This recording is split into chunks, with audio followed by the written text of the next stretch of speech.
right. The button has been pressed.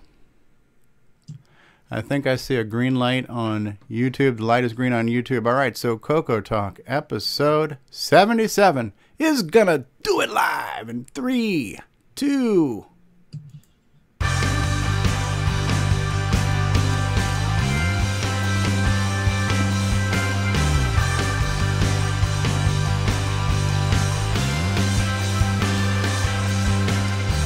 This is CoCoTALK, the world's leading live talk show featuring the Tandy Color Computer. Streaming live on YouTube and Roku, available as a podcast and enjoyed the world over. And now, here's your host. Good afternoon, everybody. Welcome to CoCoTALK episode 77, is it already? We've reached the twilight years in episodes at this point now. We are now 77 episodes old. And in case you're not aware of this, welcome to the soundboard that doesn't work talk. Welcome to CoCoTALK episode 7, the show that we like to call Train Wreck Talk. All right, so Salvador Garcia is here from the Color Computer Club. We got all kinds of people here, and we got a jam-packed show for you. We're going to accelerate getting into the show here. We're going to jump into our primary assembly segment sooner rather than later. But very quickly, let's acknowledge who is on the panel with us right now. From Canada, our Hispanic friend, L. Curtis Boyle is here. Hello, everyone. And actually, I'm the reason the assembly thing's going early because I got to leave early. So my apologies to everybody involved. Yeah, his nickname today is Diva.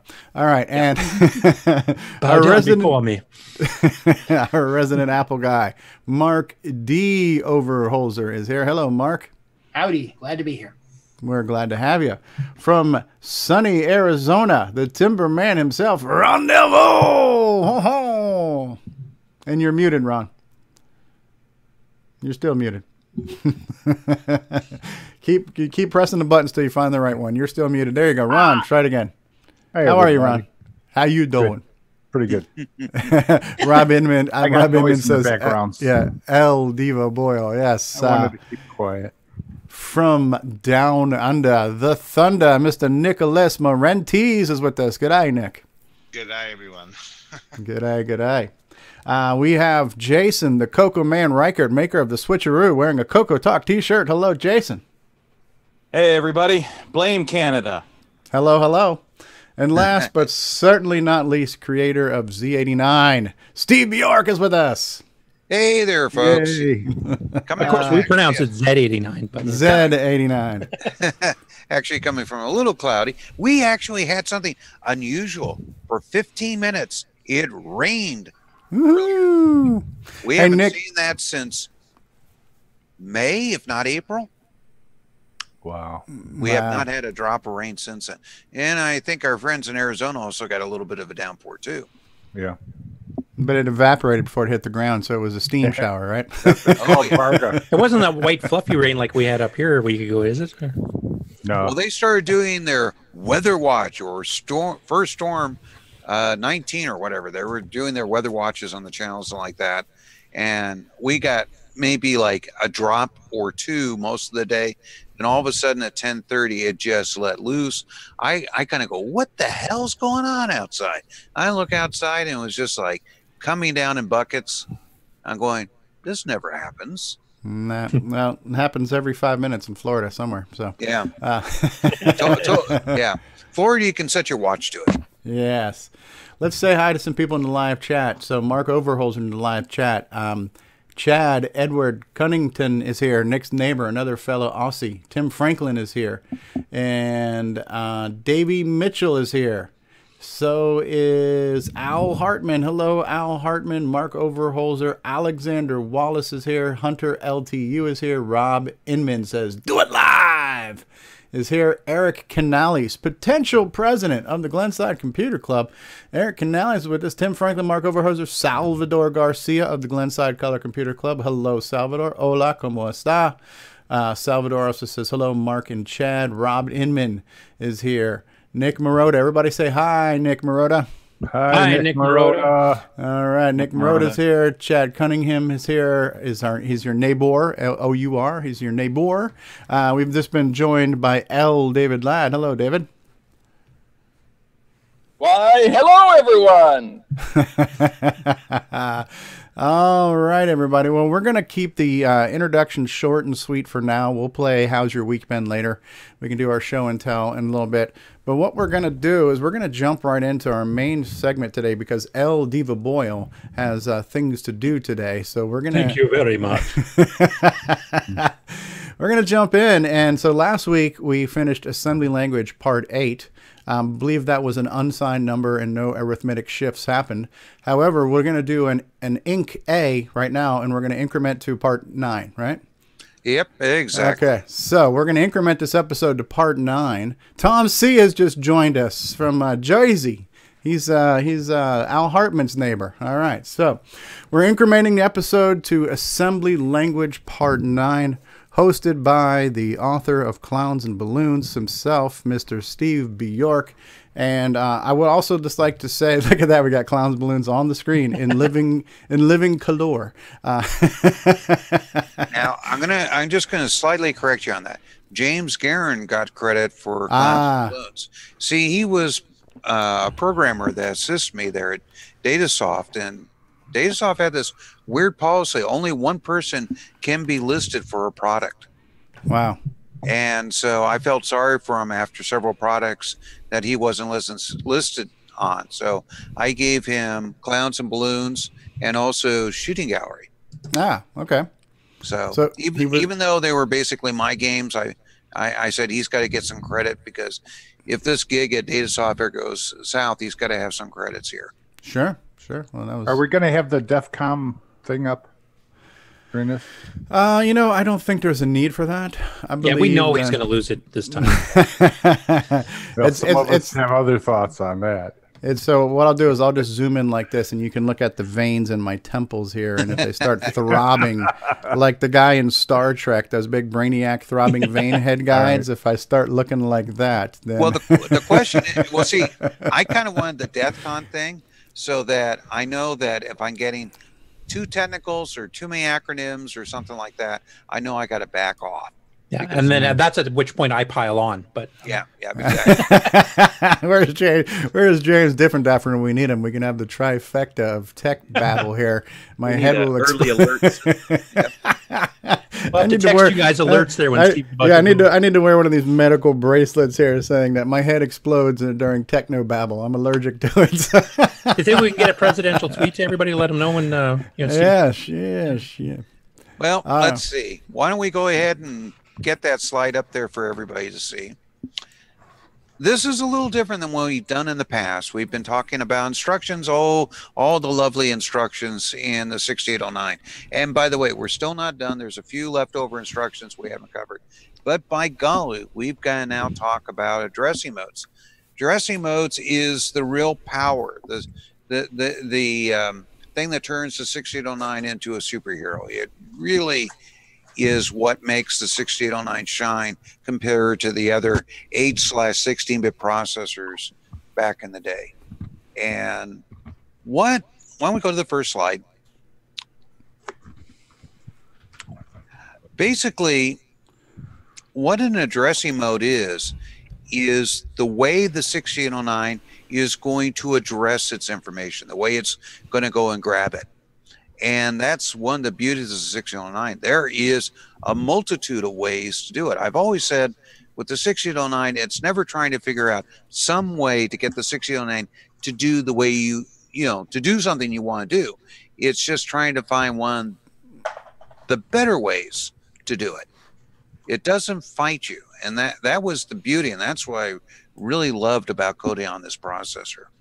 It's like, oh, we could do it this way, or we could get that information that way, or we could go around this way. So it's actually kind of good for a beginnings programmer to actually use the 6809 because you don't have to work so hard like the 6502.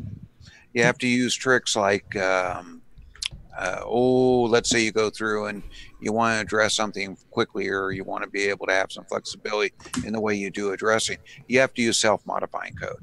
There's just no way around it on that processor. I will add, I actually took a machine language course in university for second year, and the course book we had, the two main processors they concentrated on was the 68809 and then the 68000, because they were showing you the difference between the 8 and the 16 bits, and that was the two they chose as the basis for teaching. And I think they had a PDP-11 in there too, because the 689 has some cousin relationships with it as far as addressing modes go. And that's the thing, is the 6809 was being developed essentially at the same time as the 68000. So they were putting a lot of the effort of this newer, more powerful 68,000 chip. They're going, well, we've kind of learned it for a few things. Let's put it on the 6809 too. So when I moved over to doing stuff on the Sega Genesis, it was a breeze to go from 6809 to 68,000. And of course, it was a true 16/32-bit processor that really allowed you to get a lot of work done.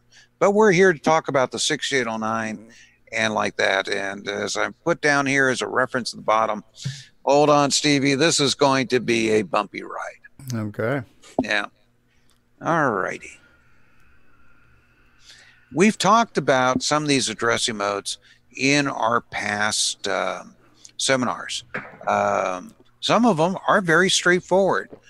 In the case of the increment A, that's the INCA, the register A is the addressing mode here. Basically, this is, it's kind of built into the instruction. It says, whatever we're going to work at, we're going to be working on the A register. In the case of the Inc A, it adds 1 to A. And some of the other ones are Inc B, decrement A, decrement B, clear A, clear B, complement A, complement B. As I said, what it works on is in the instruction. These are typically 1-byte instructions. They run very quick. And that's one of the reasons why you see them a lot in the programs, is they're useful, they're quick, they're fast, they get the job done. But this addressing mode that's called inherent basically means that we're addressing something that is inherent in the way the instruction is named. Pretty simple, pretty straightforward. We're keeping Stevie here at DEFCON 1, I can see. I'm good. I'm fine. Yeah. Okay. Immediate addressing means that the address is part of the instruction. Is that supposed to switch lines? Okay, switch lines. Yep. Yeah. Let's switch lines. Okay. Okay. The instruction actually holds the data to be used. It's inside there. A good example of this is add to A the number 16. It's a 2-byte instruction. The first byte is the actual command of add to A, and the second byte holds the number 16. So we're basically saying that the information in this addressing mode is immediate. It is part of the instruction. It's very quick, and it's also used quite a bit too throughout the 6809. So if you want to add a number to D, or you want to load a number into the X register, these are all immediate. It's part of the instruction. And if you're not doing self-modifying code, it never changes. Now, because the A register is an 8-bit register, it's automatically going to assume whatever you're feeding into it's not bigger than 8 bits, so you don't have to worry about an overflow or a state or anything else like that, right? Well, you don't have to worry about the fact that you're trying to add a 16-bit number. In other words, a word, 2 bytes, to a 8-bit number. Now, there's also the add to D, which is a 16-bit, and it'll actually grab both of those bytes from within the instruction. So, and basically, it just means that the information is part of the instruction. Okay. Very quick, very fast. It's not going to have to look somewhere else in memory to find it. It's right there. So it's immediate. It kind of sounds like its name. Yep. All right. If we're good on that, let's move to the next slide. Yep. Extended addressing is where inside the instruction is the 16-bit pointer. And remember, with 16 bits, which is 2 bytes or a word, you can point to any place that the 6809 can reference. And they call this extended addressing, because within the instruction, we have 2 bytes. They're referring to where we're going to find the information in the full 64K of memory. And let's see, an example of this is load A with $FF02. This means load up A with the contents that is at hexadecimal FF02. So it basically loads A with the data that is at this IO port. In the CoCo, for example, FF02 is an IO port. It talks to information outside the computer through this little chip, and that gets put into the A register. Doing okay there, Stevie? Yep. Not too many acronyms there. Nope. Let's stay on that slide, though. Okay. A couple more things. Just want to really emphasize the address to talk to this memory, to figure out where the memory location is definitely inside the instruction again. Before, the information that was inside the instruction was the physical data. Here, the difference is this is the address of the physical data. So it's actually got to do a lookup on what's in that location to load it into there. Exactly. Yeah. It's a little slower because it has to figure out the address, go look for it in memory, and come back with the data. It's basically like saying doing a peek from this location and then... Yep. Yeah. Yep. In the case of a load, yes. Yep. And of course, one of the nice things about this is you're not having to waste a register to point to this location. It's just part of the instruction. There are times that you're going to want to have a register point to someplace, but this makes it very quick to load up something that's sitting in memory without having to waste a register. And registers, while we do have a few on the 6809, it's not like the 68,000 where we got 16 of them. It's just, we don't have a lot of registers to waste. Okay. So that's really why this extended addressing, and it's pretty common in most processors to have this extended addressing mode where the location that you want to grab the data is sitting as part of the instruction. Let's go to the next slide now. I'll just add to the load A example we've got here where it's getting, whatever stored at memory location FF02 is the equivalent of a peek. If you're doing a store to a memory location, it's the equivalent of a poke. Mm-hmm. Exactly. So if that was an STA, that would be store A? Yep. Exactly. Whatever's an A gets stored at whatever memory location you tell it to. All right. Now, one thing about doing this is you have to have within the instruction 2 bytes that talk about the address of what we're doing with the extended addressing. And that can make the program a little larger. It can make it slightly slower. As I said, it's got to load up the entire address from the actual instruction. So it always makes the instruction 2 bytes longer. Well, when they were developing the 6800 and the folks that did the 6502, they liked the idea. Something that was developed called direct addressing. It's basically a shorthanded version of extended addressing. Now, in the earlier processors, it would simply say, oh, direct addressing, you've got a 16-bit address. The top half of that 16-bit address is always going to be 0. And within the instruction, we're going to carry the lower 8 bits of the address. So it only makes the instruction 1 byte longer. And since it doesn't have to do that load of the upper byte, it knows it's going to be 0. Hey, that means it'll be a little quicker. So and shorter. And shorter. So this actually makes the program shorter and run a little faster. Now, the guys that developed the 6809 said, hey, let's make it more flexible and call it direct page and include a register that will hold what those upper 8 bits are, the upper half of the instruction. So you can literally move your direct page anywhere in memory as long as you're doing it in steps of 256 bytes. Every 256 bytes, you can have a new direct page just by loading up the register.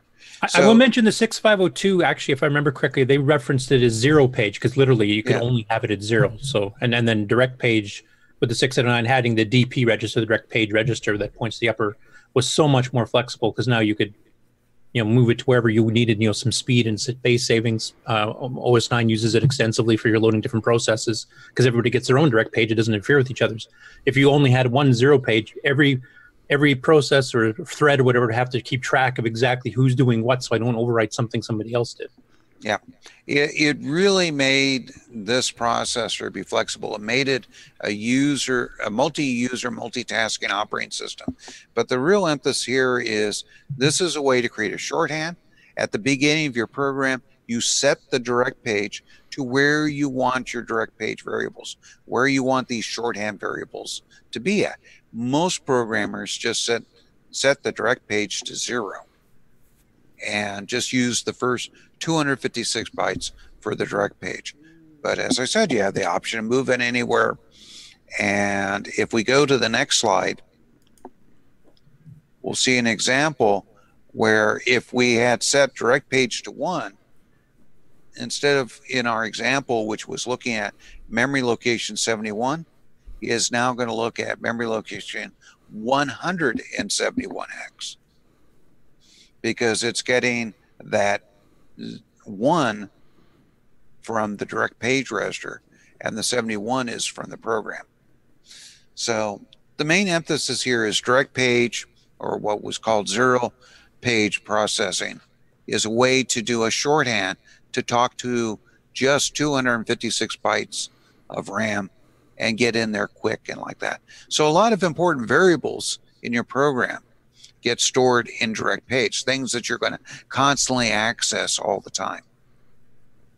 So like if you wanted to have the count of number of lives, which we know we have to basically extend for Stevie lots of time,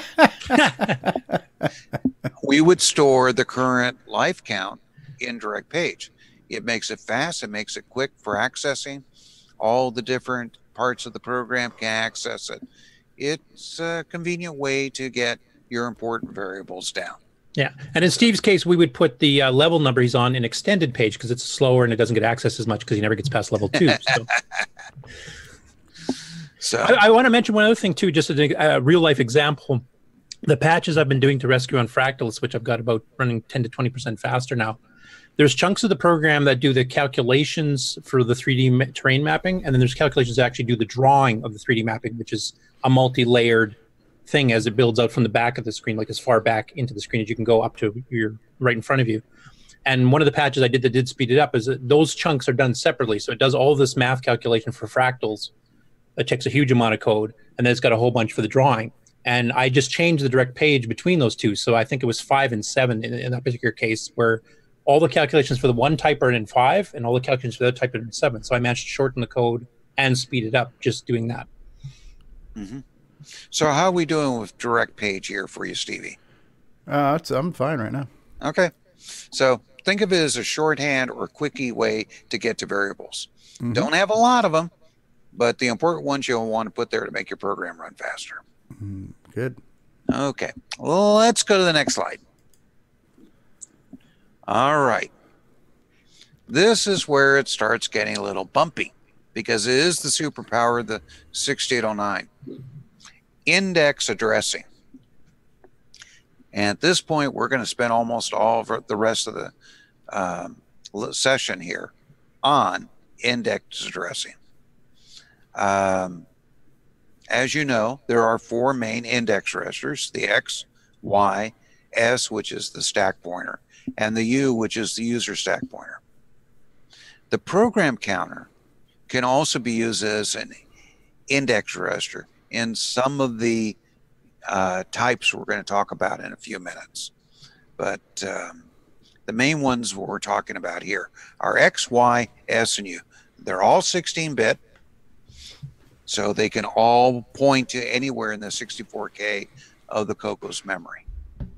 And indexing, like you would think about your index cards, you go through and you got a whole bunch of cards, and where you're looking at in those cards, that's your index point.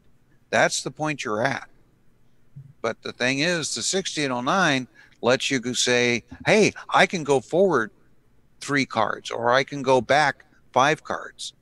And the interesting way it works is that you're able to kind of like keep that pointer, like you have your index finger inside the card stuff, you know, so you don't forget that point, and you can just move back 3 cards and look at something there. And when you're done looking at it, you still got your finger pointing in that index card list, so you know where you're at.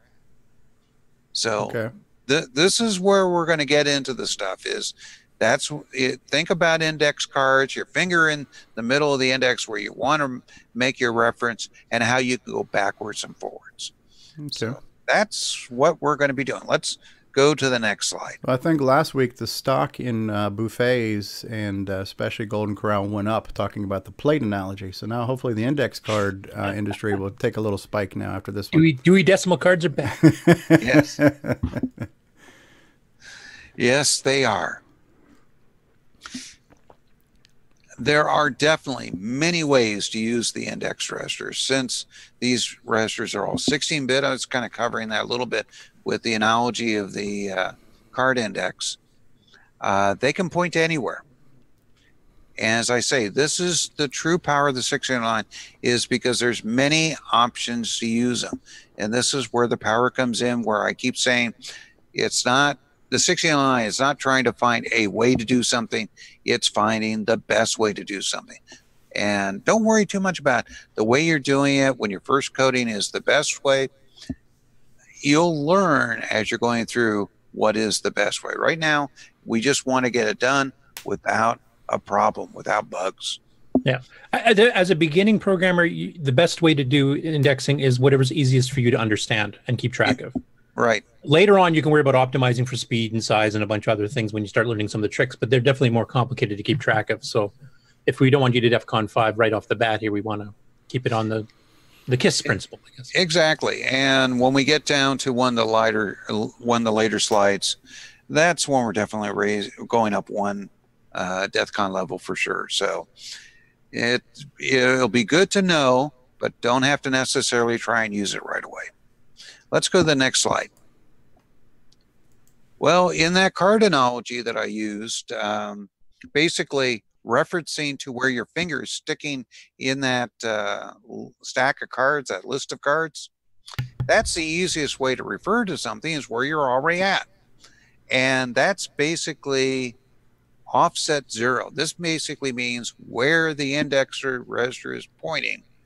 That's where you're going to get your information. And let's see. Basically, that can be referred to as a load A with 0, X, or it could be just simply load A with X. If you don't have anything before the comma, the default is it's 0. It means where X is pointing. Now, the index off the 0 offset off the register is very quick, because the instruction knows you're not adding anything to it. You just want to point there. And so it only really adds 1 byte to the instruction, just telling it we're index 0. All addressing modes have at least 1 byte added to them. You got the instruction, and then you got the thing that says the type of index you're doing. Remember before with direct page, you had the instruction, then you had which one of the direct page memory locations you're going to, and that was 1 byte. There's 1 byte that says we're doing this type of instruction. It's very fast, very quick. When a programmer can use it, they like to use it a lot, right, Curtis? Oh yeah. It's just like when you're in that index card, you got your finger in the slot. It's very easy to look right there and see it. 1609 likes it like that. Let's go to the next slide. The next one has to do with a constant offset. This is where, remember I talked about, you keep your finger pointed at one spot in all that list of cards, but you want to go 3 backwards. This is where it comes in, or 4 backwards, or 4 ahead. That information about how far to move back, how far to go forward. That's included inside the instruction. It does not change unless you do self-modifying code. So it allows you to simply keep a finger, which is the, let's say in this case, the X register, keep in the same location, move forward 4 cards. That's what the load A 4, X is. Load A at the 4th card down, and you get the information. And of course, the beauty is your finger is still in that card stack. It hasn't moved. In other words, the X register hasn't been changed or updated. It stays the same. So it allows you to sit there and grab something from memory, but 4 bytes later, or 100 bytes later, or 1,000 bytes before, just depending on how you want to get the information out of there. An example that we might use something 32 bytes later on a CoCo Model 1-2 screen that is developed, it's got 32 bytes of memory per scan line. So if you want to look at something exactly 1 scan line down, you would say 32, X, 32 bytes later than where X is pointing. So you could see this gets used quite a bit for graphic modes and stuff like that. I'll throw in one other example, more to Steve's gaming persona. Let's say X is pointing to a block of data describing an alien ship or something like that. You might have 0, X is the alien's X position on the screen. 1, X might be the alien's Y position on the screen. 2, X might be what kind of an alien you're drawing, like you did in your game Cosmic Aliens, where you have multiple aliens.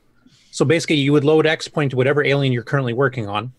So if you have 5 of them, you would have 5 different locations that you could load an X, and then you'd have these little offsets within the kind of these tables. And I know Steve's going to get more into this with the object-oriented stuff later, but basically, you can use that just to constantly reference, and then you don't have to figure out, alien 1 is stored here and alien 2 is stored here, and I got to do the multiplications to figure out whereabouts this information will be. You just point to the start of each one, and then these constant offsets, you can just grab those variables right straight off. Hopefully, it's not confusing for you, Stevie. Yeah. Okay. And we'll definitely get in that, because object-oriented coding allows you to have the same code work on different guys. And you could have like 3 balls bouncing on the screen, and the only thing different between the 3 different balls bouncing on the screen is their data.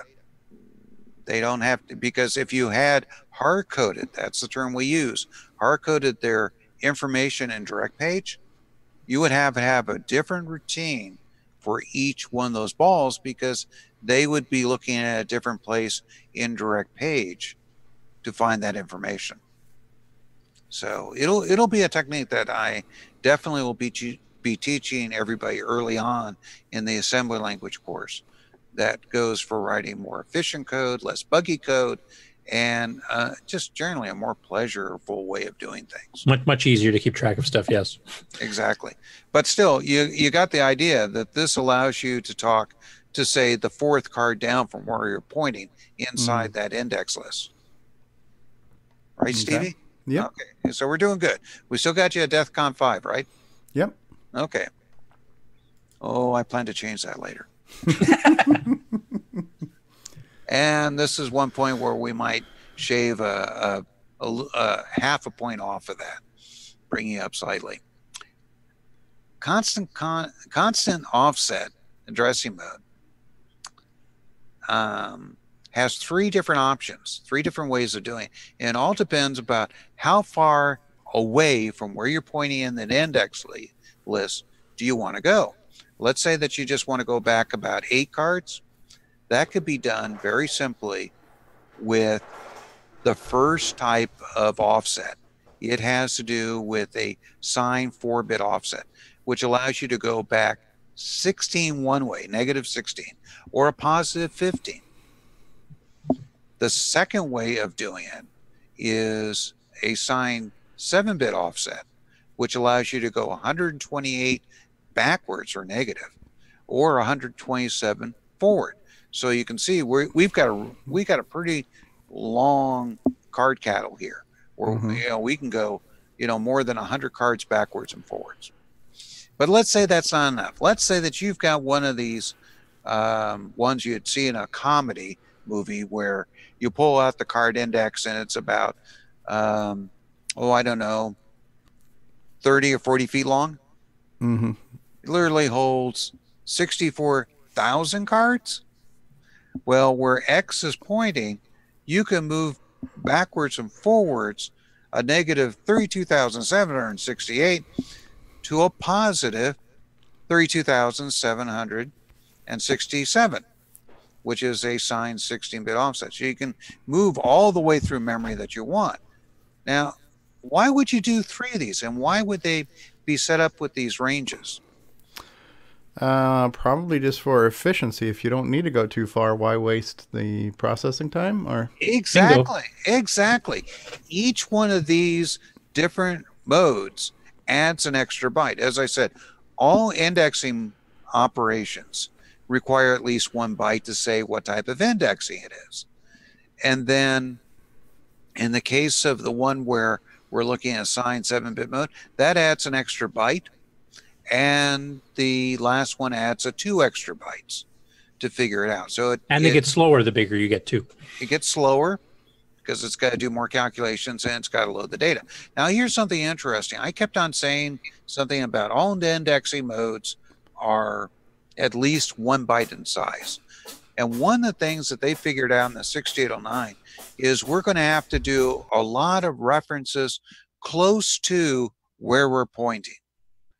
And they had just enough room when they're figuring out all the different addressing modes that they could put inside that byte that says what addressing mode we're doing. We could put 5 bits or in something that actually does a signed 4-bit operation to go negative 16 to a positive 15 within that byte. It was very complicated for them to do it. It was very hard to work out. We're thankful they did because it allows us this very special mode. So that's basically the different styles and why. You got it right on the nose. It has to do with efficiency. The first one's most efficient because we're not going to add anything to it to figure out this constant index off of it. The next one, we add just 1 byte.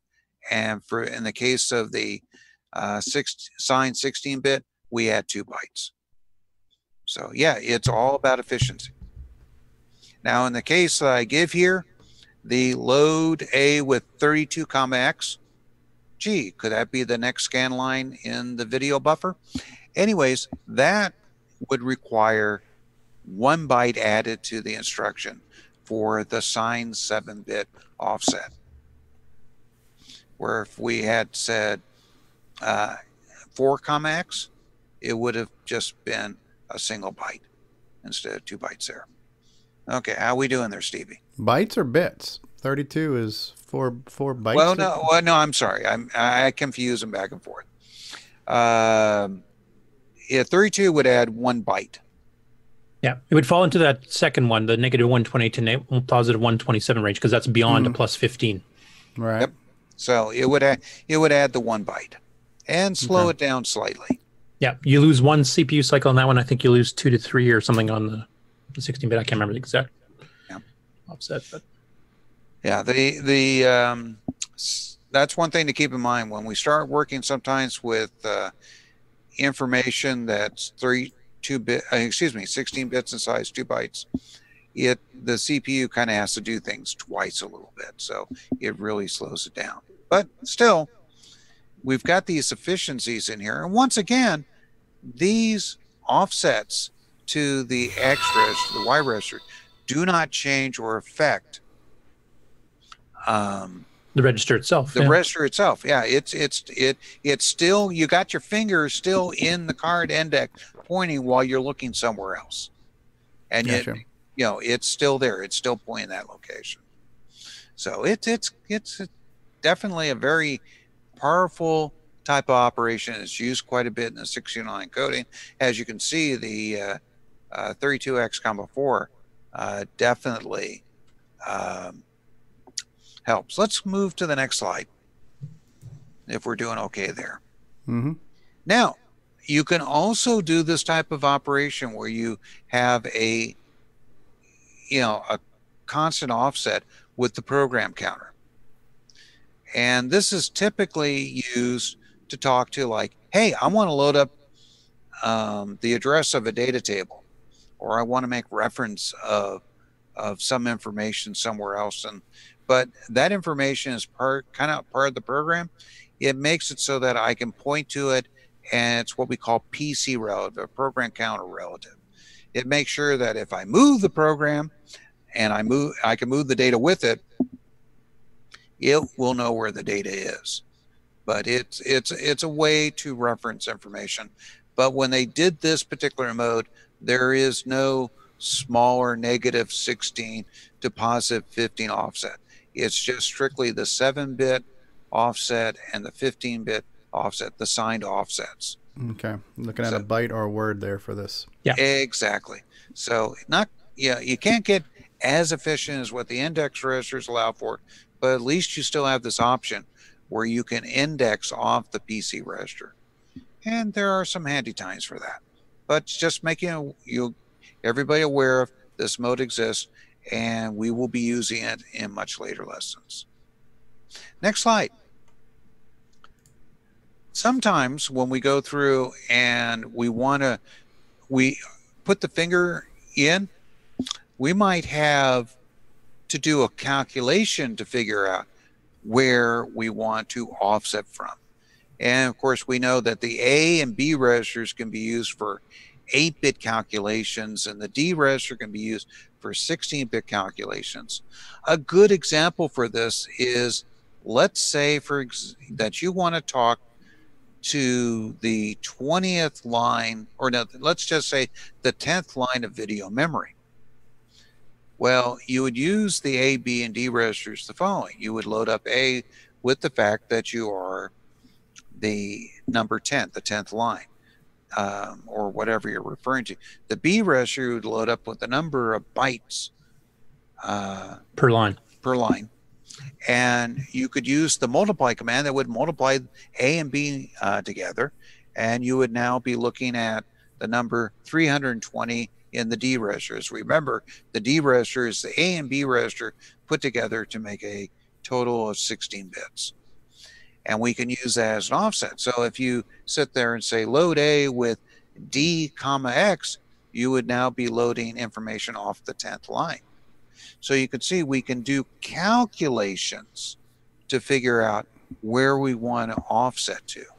And that's what this particular type of indexing is all about. Now remember, this indexing is either assigned 7-bit or assigned 15-bit. In other words, it can go negative or positive. Okay. So and if you need to refer back to it in one of the previous lessons, we talked about math and how the sign works and like that. Okay. Doing okay there? Yep. All right. Next slidey. All right. Sometimes if you're pointing somewhere in that card index, it would be nice to be able to automatically move the pointer when we looked at the card. Let's say you look at the card and you say, nope, that's not the book I want. You take your index pointing finger and you move it to the next card. And that allows you to remind that the next time you're looking at that index card list, that you're now looking at this one instead of the previous one. This is typical if you wanted to write a bunch of information to graphics memory, because you're going to be moving along. You write information to the memory location, and then you want to move the pointer to the next one. So the next time you go through that loop, that next instruction, whatever, the X is now pointing to the next location that you want to talk to. And that's where we come into auto increment and auto decrement. Remember increment A, where we add one? Mm-hmm. Well, that's the thing is, in processors, we do a lot of just adding ones to things. So we have an auto increment, auto decrement. For the most part, it's adding 1 to the index register. And yes, Curtis, I will cover the exception. Okay. I was also going to mention, like, an excellent example of this is just clear the screen. If you want to clear the text screen with 0, you would do store A, you'd load A with 0 first, and then you do store A X plus after pointing X to the start of the screen. And then you just keep it in a loop and you check to see when you're done the screen. It would just keep incrementing X. So store A X plus, it would store at, say, 1024. The next time would be 1025. The next would be 1026. And you could basically poke the whole screen. Well, see, the reason why they do this is one of the most common things that people do in other processors is that after they store the information somewhere, they then have an instruction that increments or adds 1 to that pointer. So the beauty of it is in one instruction, you do both. You do what most processors do in 2 instructions. All right, so store is like a poke. Yep, store is like a poke. This is basically saying poke x comma what's in value a, and then x equals x plus 1, but it's saying that all in one statement. Exactly. Yep. Exactly. That's all there's to it. It allows you to move. Now, this is the first instruction that actually changes the index register. See, all those other ones, we've left the finger pointing in that index card list and not moved it, even though we looked at things that were somewhere else. This one actually changes it and causes it to move forward by 1. Let's go to the next slide if we're doing okay. Mm-hmm. All right. What if you're trying to read or write a 16-bit number? That's 2 bytes. If you did something like store x y plus 1, it would only move the index register 1 byte. That doesn't work for 16-bit numbers where they're 2 bytes. So they have an auto increment that moves forward by 2 bytes. And you can see here we've got a store x y plus plus. That's how you tell the microprocessor not to move once, but move twice. Now I'm saying here that it's basically adding 2 to y. I made a mistake there. I put the x. That's supposed to be the y register. Something for me to correct on these slides. Anyways, you must use the right number of pluses when you're writing your code. A store A++ will store the data at every other byte of memory because it will increment twice. If you do a store A plus, it will work with writing to every byte of memory. So it's up to you as the programmer to decide and remember to use either increment once or increment twice based on the number of pluses. And by the way, the processor, the way it really does it is it writes 1 byte, increments, writes the second byte, and then increments again, essentially. So it takes cycles. It takes cycles to do this. Exactly. Because you're writing 2 bytes, it takes 2 cycles, and like that. But, you know, the whole idea here was to make it so you don't have to use 2 instructions. You're combining them into one, and it makes it a little faster. And once you get used to it, easier to write code. Yeah, and saves room too, because otherwise you have literally 2 instructions. You have to do store A, comma Y, which takes a couple bytes, and then you have to do add 2. Yeah. So it speeds it up, makes the program shorter. Everybody's happy, and then we thank the designers of the 6809 for doing that. All right. As I said, in the case of like X plus and X2, it moves the pointer. But when does it? It does it afterwards. We call this post-auto increment. It means that it stores the information or reads the information or whatever it's going to do, then it moves the pointer. Well, we also have, as I said before, auto decrement. It works backwards. It does the decrementing before it reads or writes using the pointer. In other words, the pointer changes first by the decrement, and then it points to the location you're going to pull up the information. That makes sense, Stevie? Yeah. Now I'm going to try to preemptively assume, is there a double minus if you want to do 2 bytes? Yep. There is 2. Yeah. There is 2 if you want to do 2. But that's known as a double negative. Yeah. Yep. And you would think that, oh, then we'll increment. No. But the most important thing to say here is the fact that in the auto increment, it happens afterwards automatically. Basically, after the instruction, it is now pointing to the new location. In the case of the auto decrement, It's a pre-decrement. It happens before the register gets used. So it'll decrement and then do the read or write to memory. Then in case of a double decrement, it'll then decrement again and then use memory. So that's another reason why we put the minus sign before the index register.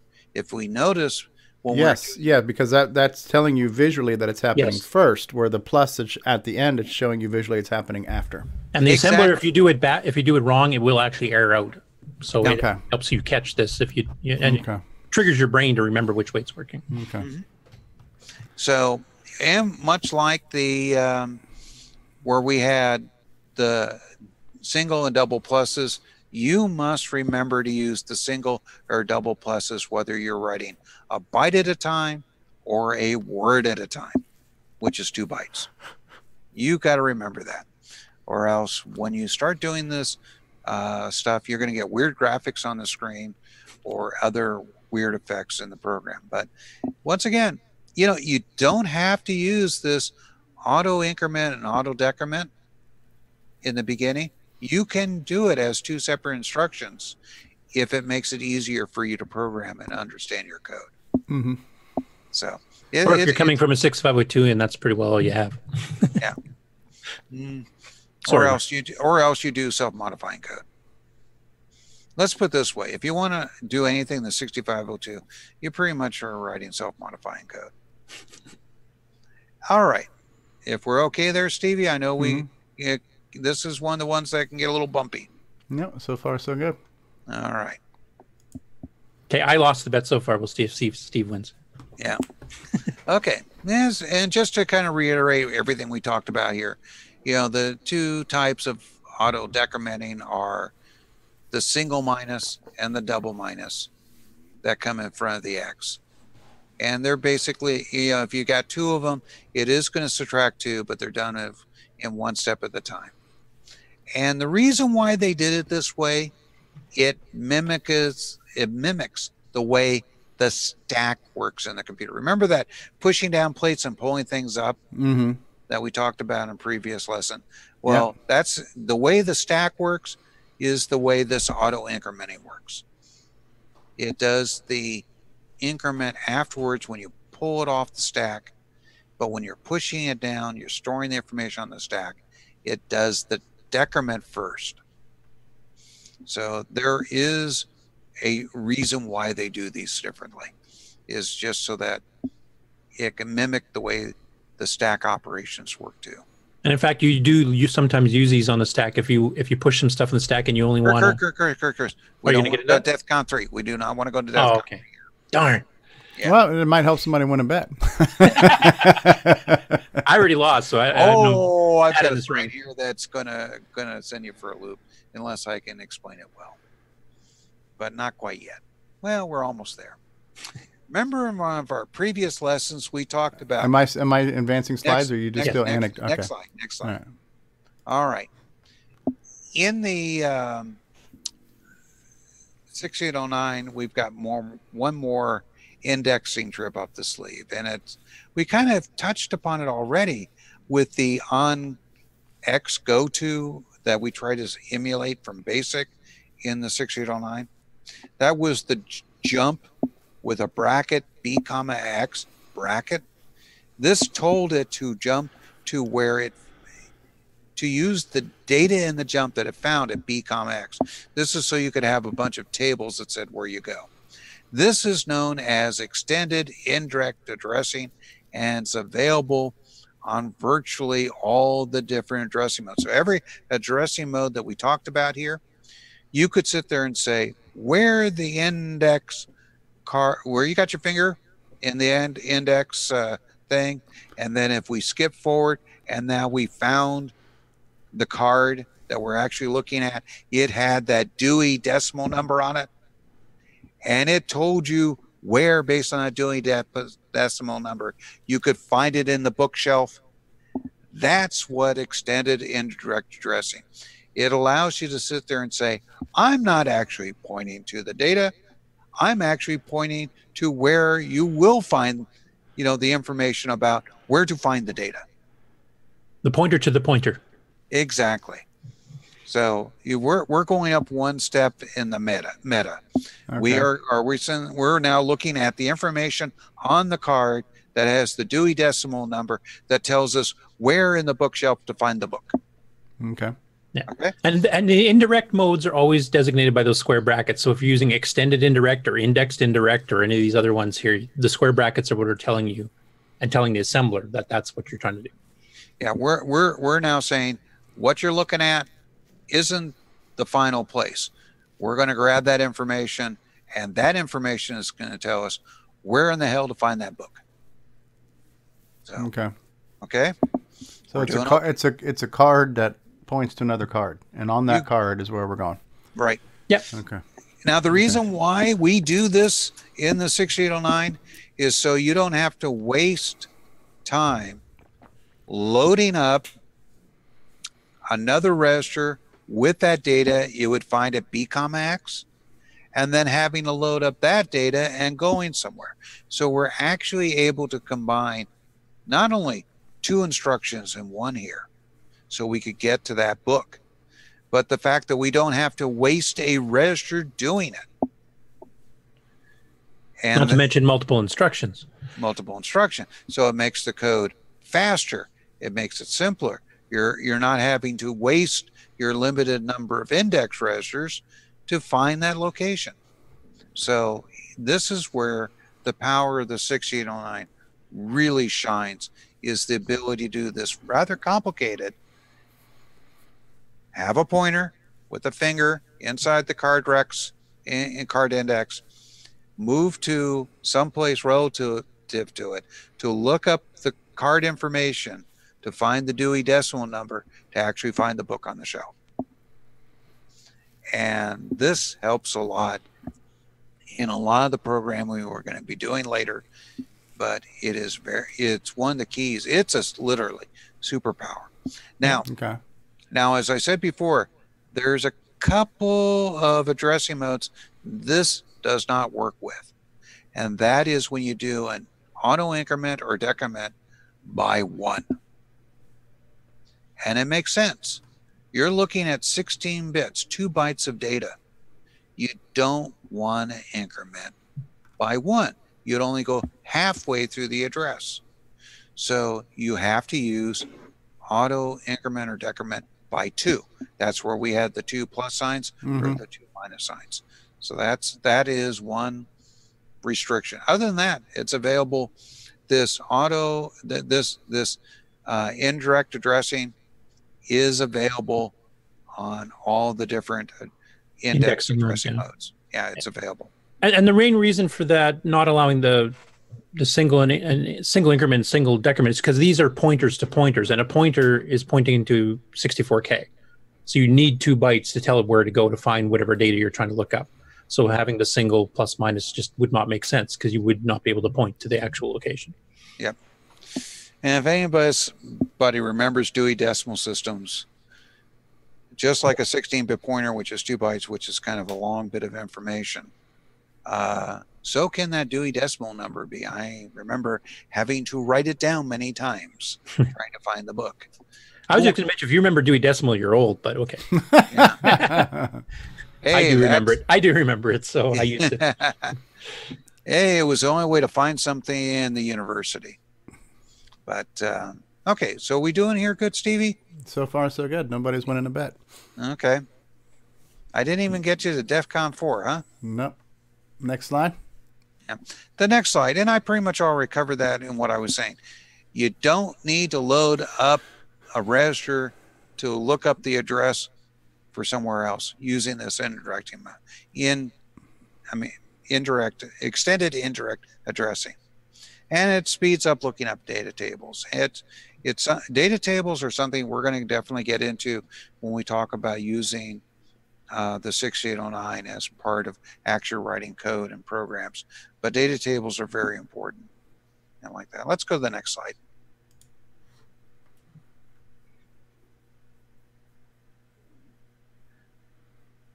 One term that I've been avoiding using because Stevie doesn't like acronyms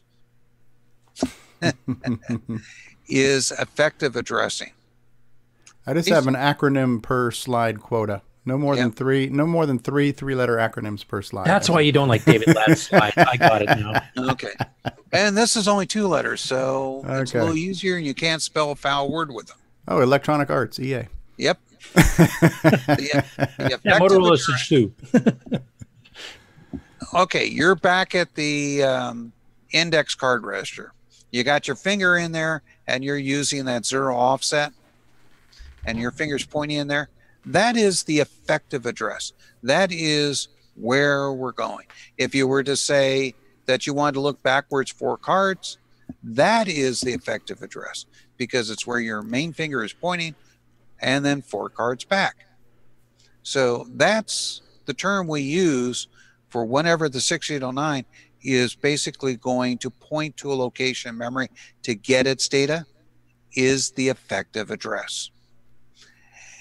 And we also have an instruction called load effective address in the 6809 that works with these modes. And this is where it gets a little bumpy. Okay.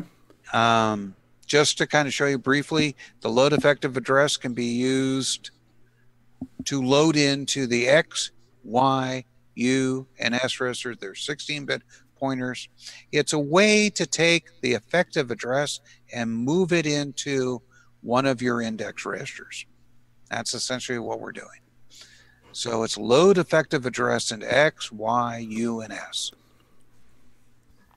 There is no load effective address for the PC register, the program counter.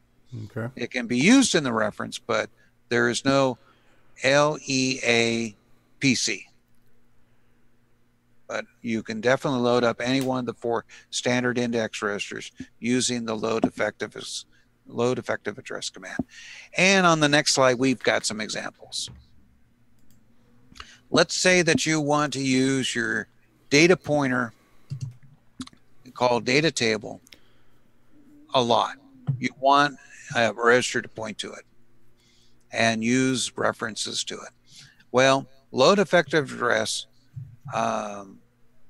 data table comma PC will allow you to get that data register and table and load it into the X register, because what it's saying is we've calculated effective address that's data table comma PC, and we're now transferring into the X register. The next one will make much more sense. Load effective address 32 comma X. That means, am I on the wrong slide? okay, yeah, go to the next slide. Sorry. There we go. Sorry. The next example I've got here is load effective address 32 comma X. Well, remember before X is pointing those cards, we skip ahead 32 cards. We have a new effective address of whatever X has plus 32, and that's now moved into the X register. We effectively just added the number 32 to X. Okay. And it's still with me? Load effective address of X. Uh-huh. You're basically saying stick into X whatever is 32 bytes forward. Yep. Of X. Yeah, it's basically X equals X plus, or X equals 32 plus X. Mm-hmm. In this case, it's a way to sit there and add numbers to index registers. If you want to move it 32 bytes, this, you know, which would be a text scan line or even a graphic scan line for this case. Exactly. Right. So I want to move down one line. So if I'm drawing a line from the top of the screen to the bottom of the screen, I could use this 32 comma X to move one scan line. Okay. It's a very quick, whatever the effective address was, which would be like wherever in memory your screen was, for example, your text screen or your graphic screen. Right. It's a very easy way to add numbers to an index register. The next one, by the way, in all operations of the processor, you're sitting there saying, load up this X register with 32 comma X, wouldn't it get confused? No, the actual transfer of information to the X register happens after the instruction is completed. So X gets 32 added to it, then gets transferred into X. So the next one, load effective address X minus X. That does the auto decrementing to X, and you know, it basically is doing a decrement to X. This type of instruction is put in here so you could use X as a counter. So let's say that it was a fairly large number. Let's say like the size of the screen, you know, which is over 6K. You could load up X with the size of the screen. You do load effective address minus X, and it will auto decrement. It will sit there and subtract 1 from X. You could have also said load effective address minus 1 comma X too. Both of these will cause the X register to subtract by 1. So you're now able to use the X register not only as an index register, but as a counting register for a loop. Handy if you got something that's bigger than 256 steps. Yep. Yeah. So this is a way to use it for counting. So these are just 3 simple examples of load effective address. And you can get much more sophisticated because your register that you're using to calculate whatever you're putting into whatever register that you've picked for the LEA instruction itself can be different registers. You can have LEAX 32 comma Y. Basically means X equals Y plus 32. So you're actually doing additions between completely different things and putting them into a new register. Thank you, Curtis. That's a point that I kind of skipped here, but yeah, it is. It's a very powerful command. You could actually load off where the stack pointer is pointing. Using this, you can get all sorts of information moved around. Now, it should be noted that only the load effective address X and load effective address Y operations will affect the 0 flag. See, like if you did like added 2 numbers together in the A register and the answer became 0, the 0 flag would get set. Well, the load effective address X and Y's affect the 0 flag. So if we're using the example I have here of load effective address negative X, and I'm using it for counting down, see when we reach 0, what happens? Our 0 flag gets set. So it allows it to work very good. Now, otherwise, none of the condition codes, things like negative or carrier or these other condition code flags, will be affected by this instruction. So it lets us use it for counting. That's mostly what it's used for if we're trying to do something that requires you know, a lot of steps like the wiping an entire screen. Got a question for you. Does LEAS and LEAU affect the 0 flag? I think they do. I'm not sure. They do not. No, they do not. Ah, interesting. Yep. Because those are used for pushing and pulling information off the stack. And they didn't want that to affect the stuff. So you have to remember, X and Y will affect the 0 flag, but the S and U will not. And I've seen people get mixed up because I've seen infinite loops because somebody was using the U register to count some number. I did that once. Yeah, I've done it too. Yeah. So you got to be careful. Okay. All right. And let's go to that final slide. So we're doing okay, Stevie. We're doing good. Okay. Basically, that is it for the addressing modes right now. We'll get into more how to use them and how effectively, but that's pretty much the whole gambit as far as addressing modes, especially when it comes with the index. And as you can see, Steve, they're really powerful. They give you lots of options to do things. Yeah. Now, in our next lesson, we're going to look at the last instructions that I haven't covered, like the multiply command and exchange and transfer and other things. It's just going to move information around inside the CPU. So we will have covered in our 10th lesson all the instructions and addressing modes, more or less, in the 69. There's a couple of things I'm going to go over, which has to do with interrupts and hardware, and we'll cover those as we actually cover interrupts and hardware. And let's see, then we're going to get into actual doing some coding. And this is part of the show where I can't say how much I'm enjoying Paul's Long Branch Never series out there on YouTube and like that. It is a great series. He is, I don't know if he calls it episode 0 or 1, actually will allow you to get set up with doing assembly on your computer. And I highly recommend going to YouTube, look for Long Branch Never. I have a link to that I'll be showing when we get to the news segment today. Because we're going to use his model also for our classes. I figure that's the best thing. He's got a series going.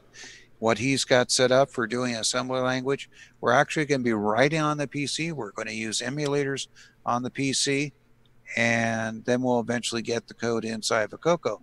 But this is the fastest way for people that have modern computers to get down and get dirty with a little bit of 6809 goodness. There you go. 6809 goodness. I like that. Yeah. I like to use the OS9 assembler myself. But. All right. Well, all right. Well, how about we do this? How long have we been doing this now? It's been an hour. We've been into the show for an hour now. Well, thank you, Steve, for all of that. It was a lot of information. And I just want to add one more thing real fast. Once we get lesson 10 in, this has been the plan all along. Stevie and I are going to work together. We're going to take the slides, make them available as a PDF, and also put all the different segments together in one video. There we go. And so look for that coming to a YouTube channel near you. Yeah, so we're going to take a break here in just a second. But yeah, this has been a great little segment, and I'm glad we got Paul here because we're going to be talking about Long Branch Never and setting up an environment, which I'm about 80% through. So we'll hold the questions and comments until after the break. But everybody good? Everybody in the panel good so far? Mm-hmm. Yeah. Yep.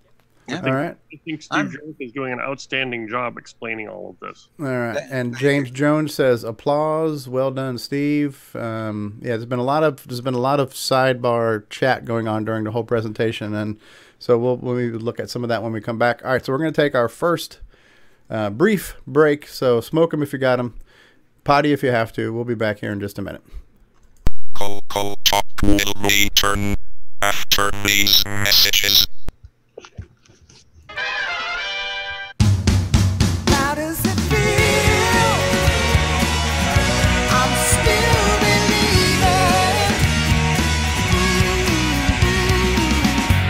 believing. What if you could go back in time to just the right moment and ensure that Tandy won? You definitely earned this office. Thank you. Yes, you're too kind. Oh, I'm much happier breaking stuff. Life has been a dream. But what if you went back to the wrong moment? Give me that. How do you even know what that was? Listen, I don't really care about these blueprints. I just want... Say, who are you? You want to spy for Commodore or something, are you? Just move! Oh. Hey, hold the elevator! Hold the Stop right there! Whoa, no need for guns, no need for guns! So, Mr. Anders, it seems you have stumbled upon my little secret. There is no point in waiting for security. I think you are about to have an accident. Okay, no! CoCo forever?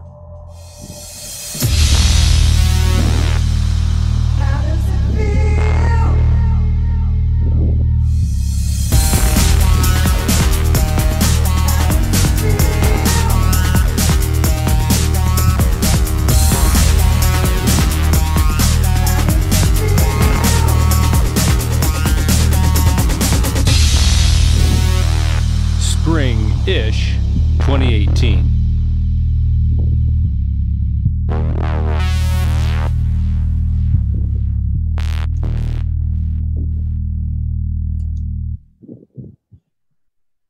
My fellow Americans, Australians, Canadians, Europeans, and all of you ands, I'm calling on all y'all to help us make the world great again by visiting the Retro Swag Shop at 8bit256.com, where you can get yourself a coffee mug like this with a little cute cartoon character that says, I'm a Coco Nut. You could also get yourself a coffee mug like this with a Color Computer 3 that says, I'm a Coco Nut. You could get yourself a deluxe travel mug like this with the CoCoTALK logo on it. You might even be able to get yourself a DVD like this with over 2 hours of gameplay goodness. It is time for us to rise up and make the world great again by enjoying some quality retro merchandise and CoCo nostalgia. So please visit 8bit256.com and let's make the world great for the Color Computer. Thank you very much. CoCoTALK is brought to you in part by Placeblex Dietary Supplement. Placeblex. We think it works, so will you. It's a Radio Shack Merry Christmas. This year, I needed to give a real family pleaser. Honey, please help me with this budget. How about a new game, Dad? Please. And I found it. Radio Shack's Color Computer 2. On sale for just $99.95. It entertains, educates, manages, it's expandable, and affordable. Now that really pleases me. The Color Computer 2. Sale price for Christmas. Only at Radio Shack. We now return you to CoCoTALK. All right. Well, we are back, everybody. We are back with CoCoTALK. I have something. Uh-oh. Ron has something. Is there a cure for it? I have a like an overview of what we just went through. An overview. Yeah, and what we have here is the X, Y, and U registers here. Okay. And this is my pointer. Okay. And I'm going to use a direct mode, and I'm going to grab a cookie, and I'm going to take it from an effective address, and I'm going to push it. And then you're going to load it immediately into your mouth. It's off the stack, okay? And I'm going to jump to index my decrement. What do you think? I think Steve Bjork can now retire. You've basically summarized everything in just the Oreo cookie analogy. It's Oreo, it's Coco. All I can say is when you're done with that analogy, the code's going to look like cookies and cream. This code's a little crummy. I wasn't going to go there. I was not going to go. Oh, so a Curtis screensaver. Yeah, there you go. I took notes. Ron took notes. That notes are a shopping list. Notes. On the presentation or on the cookies? What did you take notes on? On the presentation. Okay. Long branching never. Yeah. Now, I was scanning through the comments and like that, and somebody said, gee, when would incrementing by 1 be useful when you're trying to write 2 bytes or something like that? And it's not. And actually, when they made the 68,000, you can't do that. The auto incrementing, auto decrementing is automatic. If you're referring to something that's a byte, 8 bits, it increments by 1.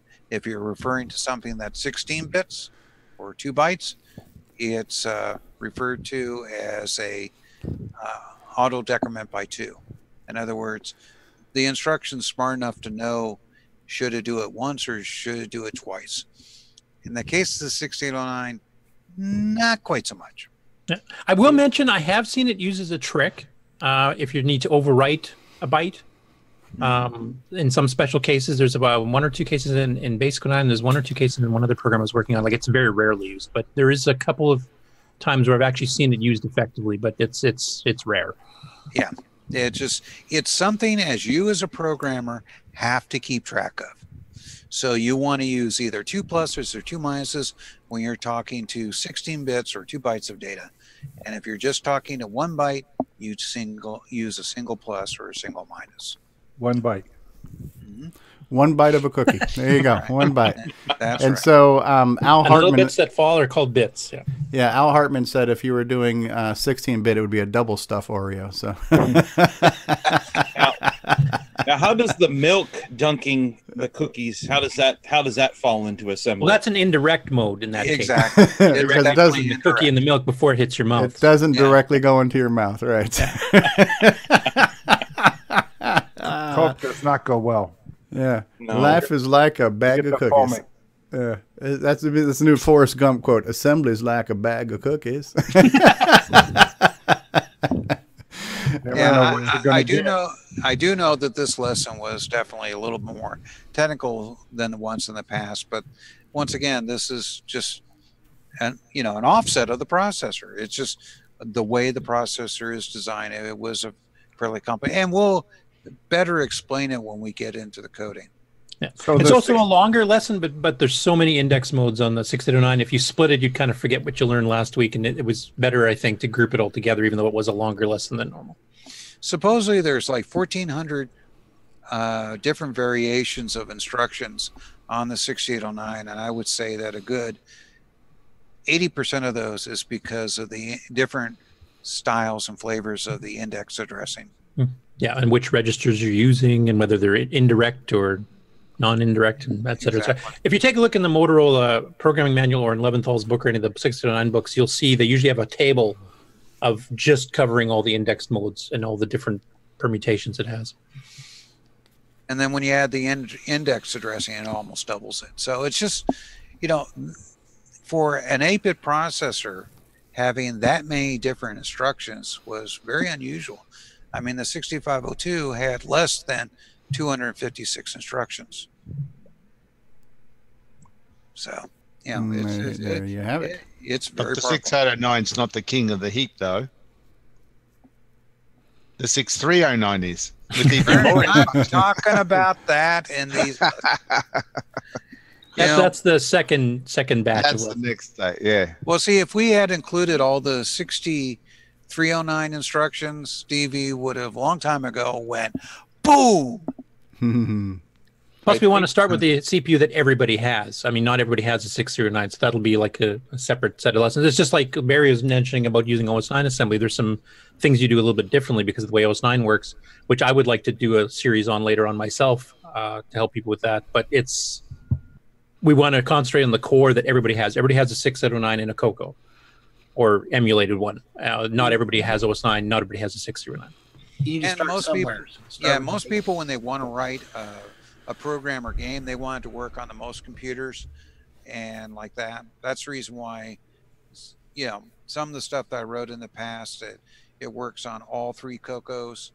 Of course, Arcanine was unusual because not only did it work on all 3 CoCos, it understood the difference and actually graphically did 2 different versions. So we will not get into that for a while. Very impressive program, by the way. I thoroughly enjoy playing Arkanoid from time to time. It's one of my daughter's favorite games, too. I have to admit, it was one of my more favorite ones to work on. That and Rampage. Hey, Al Hartman's asking, is the Hydrox cookie the 6309 instructions? If Oreo is the 6809. And Chad Cunningham says you look a little bit like Jeff Bridges, Rondelvo. Yeah. No. The Hydrox cookie is more like the 6803. 68. Not quite as good. Not quite. Which one are the Chips Ahoy's? Which came first? Anyway, I'm going to have to get out of here pretty quick, so I'm just wondering if there's any questions from chat or from the panel or anything else that I might help answer along with Steve. El Diva Boyle wants to know. Yes, questions? Please bow down before me and ask any questions before. Yes. Do you have questions a or comments? Do you have a ring to kiss? What? Ring. I was going to comment on the code. Basically, the code difference for OS 9 is pretty much you need to write position-independent code and reference the data area off of the U register where your data is stored, because your program and your data area can move around in memory. So in order to find where your program is, or actually not find where it is, but you just don't care where it is, you write it, your code is position independent code. You use long branch instead of jump, etc. And for finding your data, you usually reference your data loads off of the U stack as an offset to find where your data is stored. Well, I always like to know where my cookie is. Yeah. Towards the end of the assembly language lessons, I'll be working with Curtis, and we'll actually have a segment on how to write for OS 9. Okay. Yeah, and eventually I'll do an entire series on it too. So yeah, but when you guys make a program or whatever, are you going to have that available to download? Yes, that will be available to download. Cool. Curtis, you're going to be able to kind of watch the show while you're traveling for a little bit, right? Not watch. I'll be able to hear it. Or hear it, at least. Well, I see that David Ladd's with us. We'll work with him so we can definitely take Stevie up a few notches on DEF CON. Okay, just throwing a whole bunch of acronyms. Yep. I just didn't want you to miss out. Okay. Okay. With that, I will say goodbye because it doesn't sound like there's any further questions that I might be able to help with. So I'll listen to you guys on the road until I run out of cell phone service and catch the show on video replay later. All right. We do have a question from Salvador Garcia of the Glenside Color Computer Club, and it is an emulator question that he wants to pose to the panel, and I guess to the other people watching too. So Salvador, if you want to go ahead and see you, Curtis, and drop in your question. Take care, Curtis. Okay.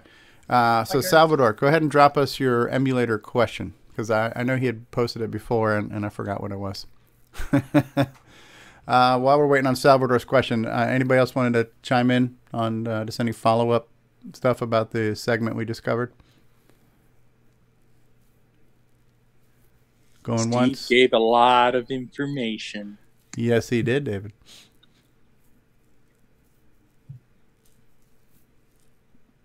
Excellent. All right, well, we're waiting on Salvador. How about we do real quick, since we didn't start off with our panel introduction. We've got a few more members of the panel. Here comes Salvador coming through.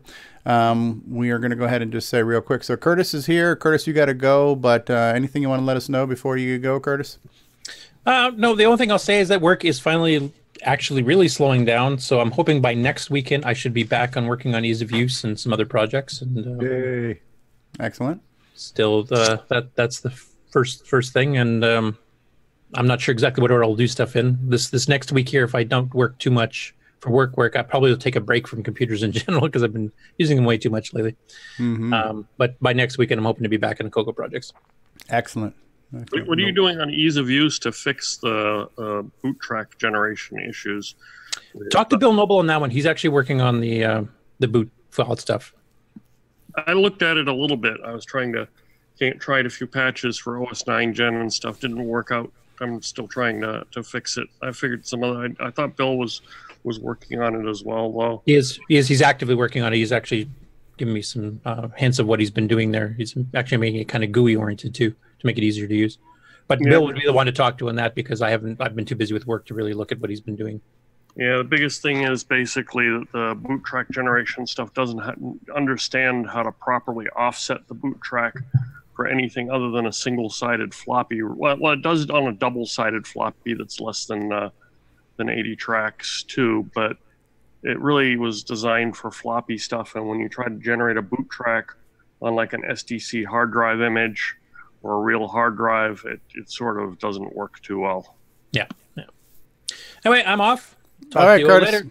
Be good. Thanks, Curtis. Be good. Yeah. We're still waiting on Salvador's question. So, Mark D. Overholzer, what's been going on with you this week? Anything you want to update us on?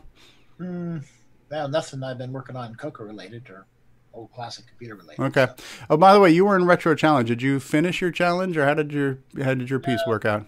No, I got started, but I got bogged down in getting the server working right. So I'm still working on it. I hope to have the foundation done by next challenge. And I'll actually do a game. Okay. Gotcha. All right. Well, now Salvador's question has come in, and I haven't actually read the latest newsletter because somewhere in that newsletter also tells you how you can vote on the upcoming positions for the Glenside, like who do you want to vote for president, things like that. But so here's Salvador's question. So it says, for anyone that has seen the latest Glenside Color Computer Club newsletter, I did a piece on Jeff Vasasor's emulators. The CoCo 2 emulator was okay, but the CoCo 3 emulator was sluggish, slow, and unresponsive. I'd like to know if anyone has had the same experience or knows why it would be. I ran the Jeff Vazasur emulators under DOSBox. So, anybody have any experience with those? I know, David, you've used them in the past, haven't you? I was playing with the installation of Jeff Vavasur's CoCo 3 emulator, and I was using it in VirtualBox because of the fact that you have to do all kinds of funky stuff to get the full 512K working in DOSBox. So that would be my recommendation, is just try VirtualBox, install either FreeDOS or MS-DOS 6.22, and then install Jeff's emulator and see how it works on your system. Yeah, I got it working in DOSBox with a full 512, but it was a pain in the butt. I have to say, it requires some special types of specific types of DOS memory that is not just EMM or EMS or high mem. It requires very specific versions of it, and it did not play well with DOSBox. It never worked well back in the day. I actually paid for the CoCo 3 version when it was for sale, and between the CoCo, compared to the CoCo 2 version, the CoCo 3 version was not very usable. I found it usable, but yeah, I actually paid for it too. I found it usable. Maybe I had a faster machine, but it did have, well, the biggest issue was the 512 memory. That actually worked better on a physical DOS machine than it does under a DOS emulation these days. Yeah. Now, this is not VCC, right? No, this is Jeff Vazasur. Jeff Vazasur wrote some of the earliest emulators for the CoCo that actually ran under DOS before MAME and VCC were out. So these are some really legacy emulators. And it's sounding like right now he's running an emulator to run the emulator. So that's like kind of like the double layer gimme here. I don't know why anyone would bother. It's well, yeah, and again, without trying to insult you, Salvador, that's a great question. My question would be why. but again, what we're doing vintage, we're doing retro things. This is the vintage retro emulator for the CoCo. This is one of the first CoCo emulators. So if you want to preserve the history of CoCos, this is one of those chapters. It was an old DOS-based CoCo emulator. But yeah, I mean, I would question other than preserving it and having it still work. I can't see any practical benefit to doing it myself when we have XROR, which is a modern GUI thing.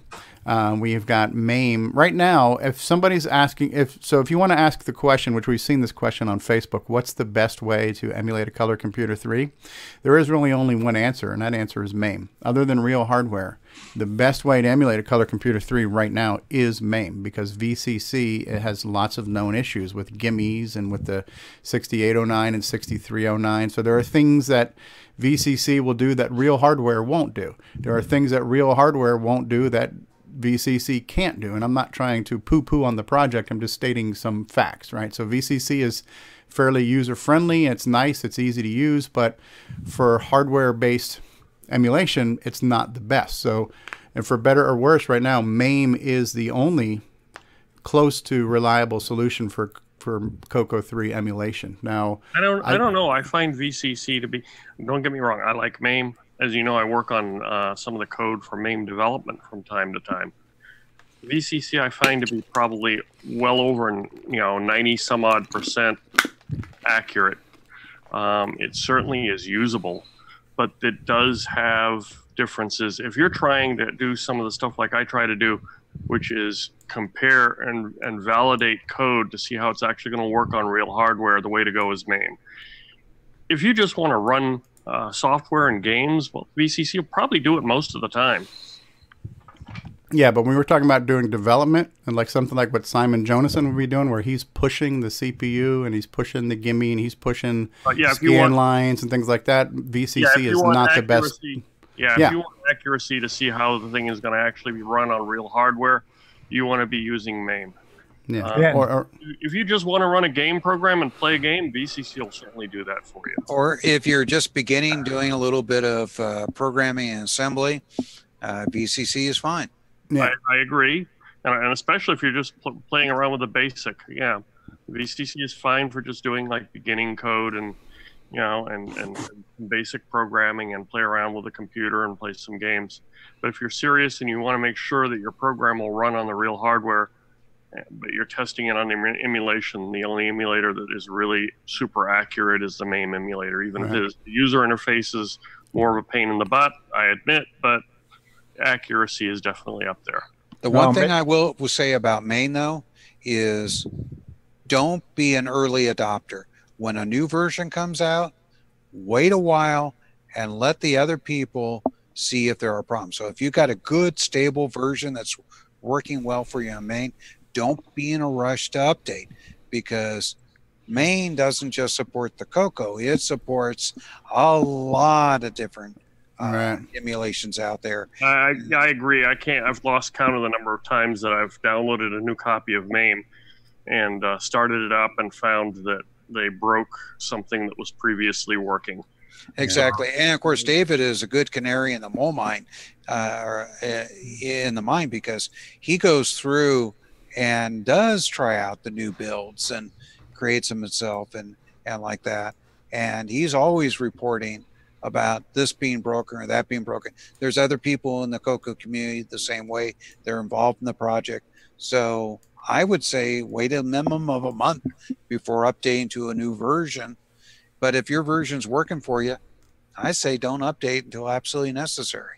Yeah. Right, because actually one of the more recent updates somebody posted on Facebook, the CoCo 3 now shows you two screens side by side. It shows you the RGB and composite at the same time. There is an option to turn that off. Yeah. But I'm working on having that. I'm working with a few people on the development to have that the default to be one of the two screens, and then an option to turn it on if you want it on. Right. So, MAME on the CoCo Pi has many different flavors. There's a you can choose what version. You can set your default version on there. 6309 with 2 meg RAM. Yeah, they all support that, whether it be Raspberry Pi or the other systems. Well, what's nice about Pi is there's a menu. Yeah, but the main thing here is you've got a program that's written for a lot of different computers to emulate a lot of different things, and it's a big project. There are some very smart people working on it. They're working very hard, but an unforeseen problem can come up in this type of environment. So don't be a rush to update. Make sure other people find that it's working well before you download that version. Nobody wants to be that canary in the mine.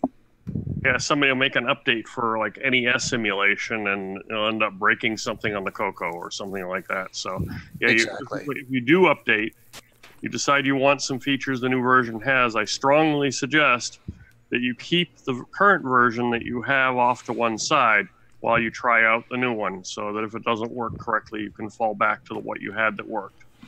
Okay, let's get back to his original question now, Salvador Garcia. And when I did ask the question why, I said, why would you want to run the Jeff Vazasor CoCo 3? He's basically saying for classic historical purposes, right? But we have noted that the Jeff Vazasor CoCo 3 emulator is not the best of CoCo 3 emulators, but he wants to do it for just historical preservation reasons. So I believe a few people have given you some examples. So one example was to use VirtualBox instead of DOSBox.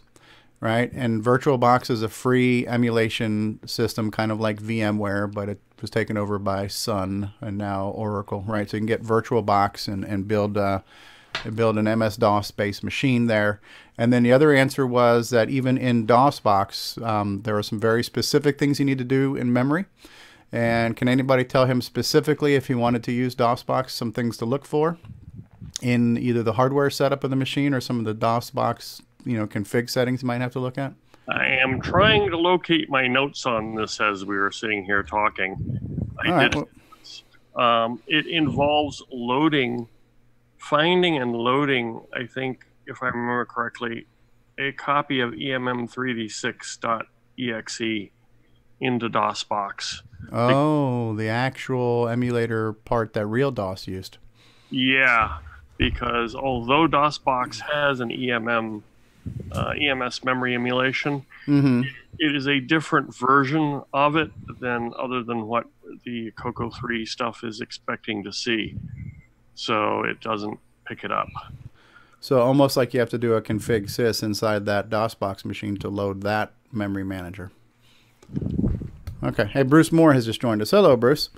Okay. Well, hopefully we'll get some more details on there. But it sounds like, Salvador, that a few people have done it and they have been able to make it to work. So if you want to preserve that, it seems like you can. One way I do think. Sorry, who just spoke? Me. Hey, David. Is it okay for me to interject some more information on Jeff Eversour's emulator? Please do. Now, I actually still use some of the components of Jeff Eversour's emulator, as I still have what would now probably be considered a retro or, an old 486 PC that I've got both a high density 3.5 and high density 5 1/4 in, that all it has is MS-DOS 6.22, and I use the disk utilities that came with Jeff's emulator to read real floppies into disk images, and then I copy them over the network. So that way I can make disk images rather easily. So let me see if I followed you. You're talking about you have a physical PC. Yep. 486 era PC with a floppy drive. You're putting a real CoCo disk in that floppy drive. Yep.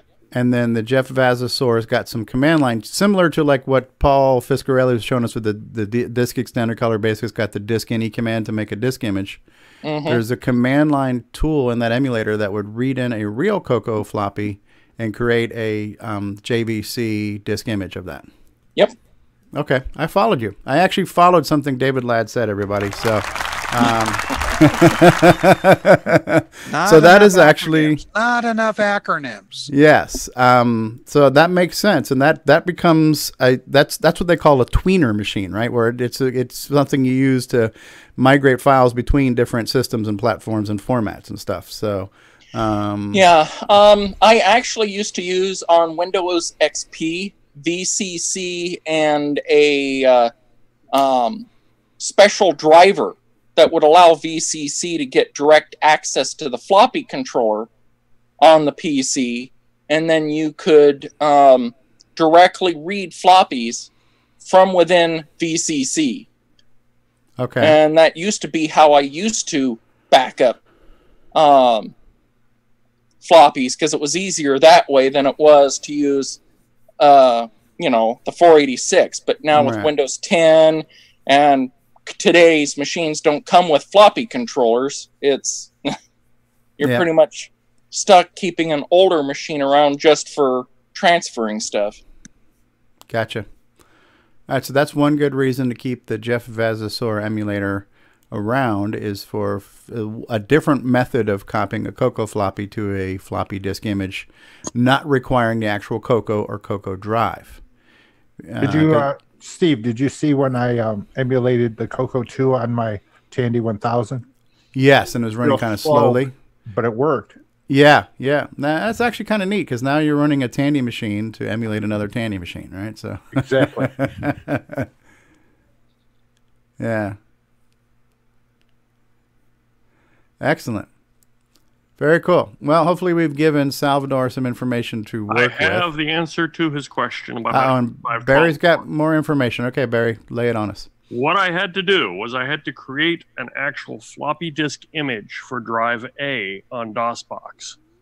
And then instead of booting with a normal DOSBox boot method, you have to mount the floppy image on drive A, which actually has DOS 5, and boot off of, inside DOSBox you say boot space -L space A, and it actually boots the A drive and boots into a real copy of DOS, and then loads the real EMM386, etc. Oh, wow. Now, is it possible you could make a copy of that boot disk image and get it to Salvador to save him some.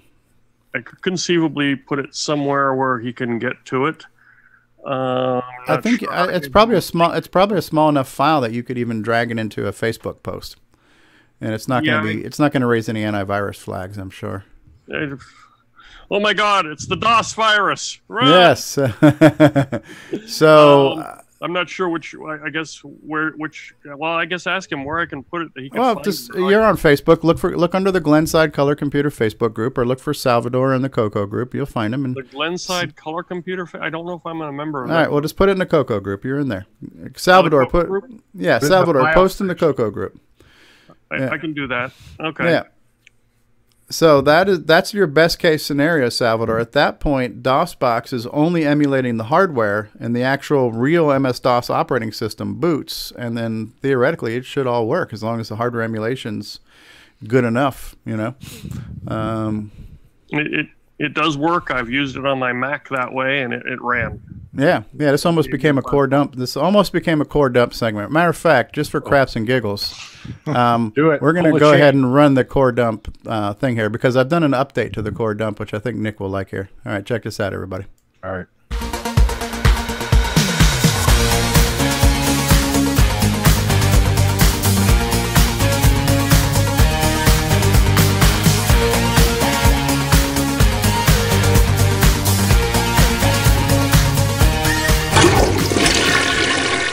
There we go. The CoreDUMP video now has the flush sound built into it. So if my soundboard takes a dump, we won't miss the flushing sounds. That's good. I approve. Well, it's good. It's not two flushes. Yeah. All right. So we'll get that to you, Salvador. We'll figure that out. Salvador and Barry, you guys figure out a way to link up and transfer files. I believe in this 21st century there are ways to do that. All right. Now on the CoCo Facebook group. There you go. All right. So file post there shortly. We're going to continue our round robin here now as we do How's Everybody Been this week, since we didn't do that at the top of the show. So Mark Overholzer, we started with you, and you said that you're nothing new this week and you didn't finish Retro Challenge, and that's okay. We still like you. Despite the fact you have an apple in the background, we still like you. All right. Now, what about... Yeah, Ron, go ahead. Is he emulating an apple on an apple with a CoCo emulated with a DOS box? Yeah, it's actually a CoCo running an emulator. It's a CoCo running an Apple emulator. And then, yeah, there you go. Inception there. Very funny. Okay. Jason, the CoCo man Reichert, I know at least one thing happened to you this week that you may or may not want to share with us. One thing happened. It did. And I will share it. I made a road trip, and I saved some CoCo stuff from the dumpster. And... I picked up a few things. I haven't had a chance to go through all of them, but hey. But what did you go through first? Well, I have the amazing CoCo 1 with no screws in it. No screws. Who needs screws? Yeah, I mean it's a convertible. There's no screws. There's nothing holding in the motherboard. It's just kind of there, and it. Wow! When you say no screws, literally no screws. No screws. Yeah.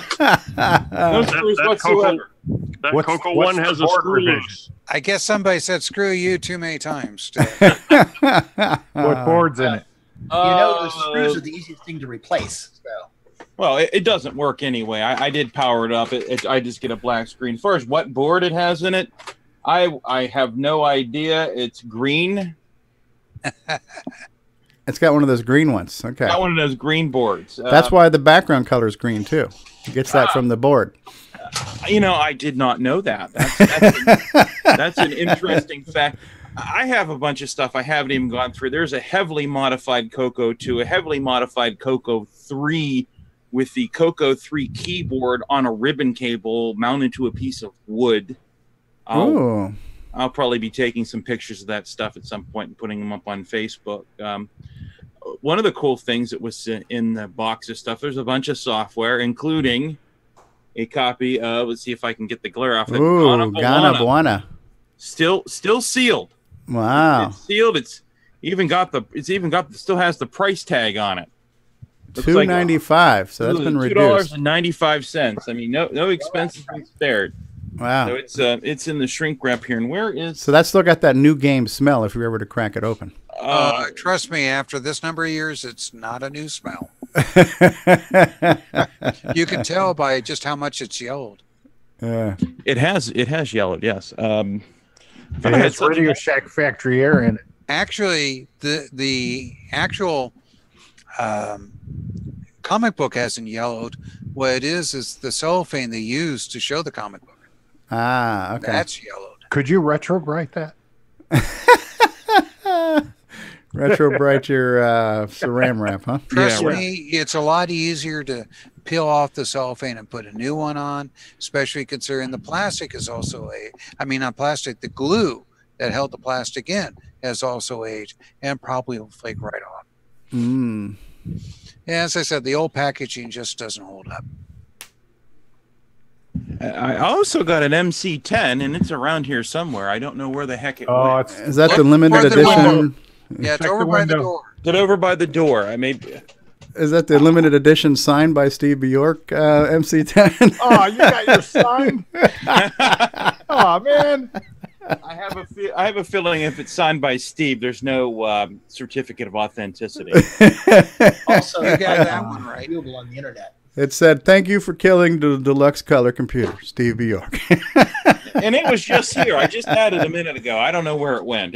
I saw the video you posted on the MC10 group where you wrote a program that actually made Jim Gary retire. So, by the way, folks, maybe I shouldn't be so critical of the MC10. Uh-oh. I mean, it ended the life of the deluxe computer before it could get started. It was basically aborted. And if that deluxe color computer actually went in production and hanged around, it could have delayed the CoCo 3 to the point that we never got it. What? Yeah. That almost sounds like an alternate version of reality. Why did Tandy do that question? More importantly, I think Bruce can come up with a new story or two based on that. Right? Yeah. Conspiracy theories reign true. Mm-hmm. But yeah, it could have, in looking at time, could have affected the existence of the CoCo 3, because the CoCo 3 was definitely a product of its time as far as technology that was available, as far as what Tandy was willing to spend, and like that. So CoCo 3 could not have come earlier. But if something could delay the CoCo 3, the color computer line would have been dead already. Hey, did you guys see online where they were showing the packages of keyboards that were sold that were black instead of gray, CoCo 3 keyboards, and they said we've talked about were, before. Those were the deluxe color computers. Keyboard sold for $5 in the Radio Shack. Yeah, so that's actually a remnant leftover. Yeah. I've got a few of them. I think I even got one still in the baggie. That's kind of cool. How much you want for it? I think I went through and bought about 20 of them when they were in the stores. Awesome. All right, so you got so you made a road trip, Jason, and you got some CoCos. You got an MC10, some software, some books. Yeah, I even got this very very early 80s looking assembly language book for the TRS-80 model something. Model 1. So got some goodies. It was about a 6-hour. It was like over a 6-hour round trip, but it was worth it. And oh yeah, more to follow. And this was a message that was posted in the Glenside Facebook group. Did Tony Pedraz originally mention this, saying that there's a CoCo user who's going to throw stuff away if somebody doesn't come save it? Yeah, that's what it was. And I actually ended up spending about an hour chatting with him when I was picking up the items, and he had talked about quite a few things. And did he almost change his mind? You know what? I had to wonder at one point. It's like, I better get out of here before he changes his mind.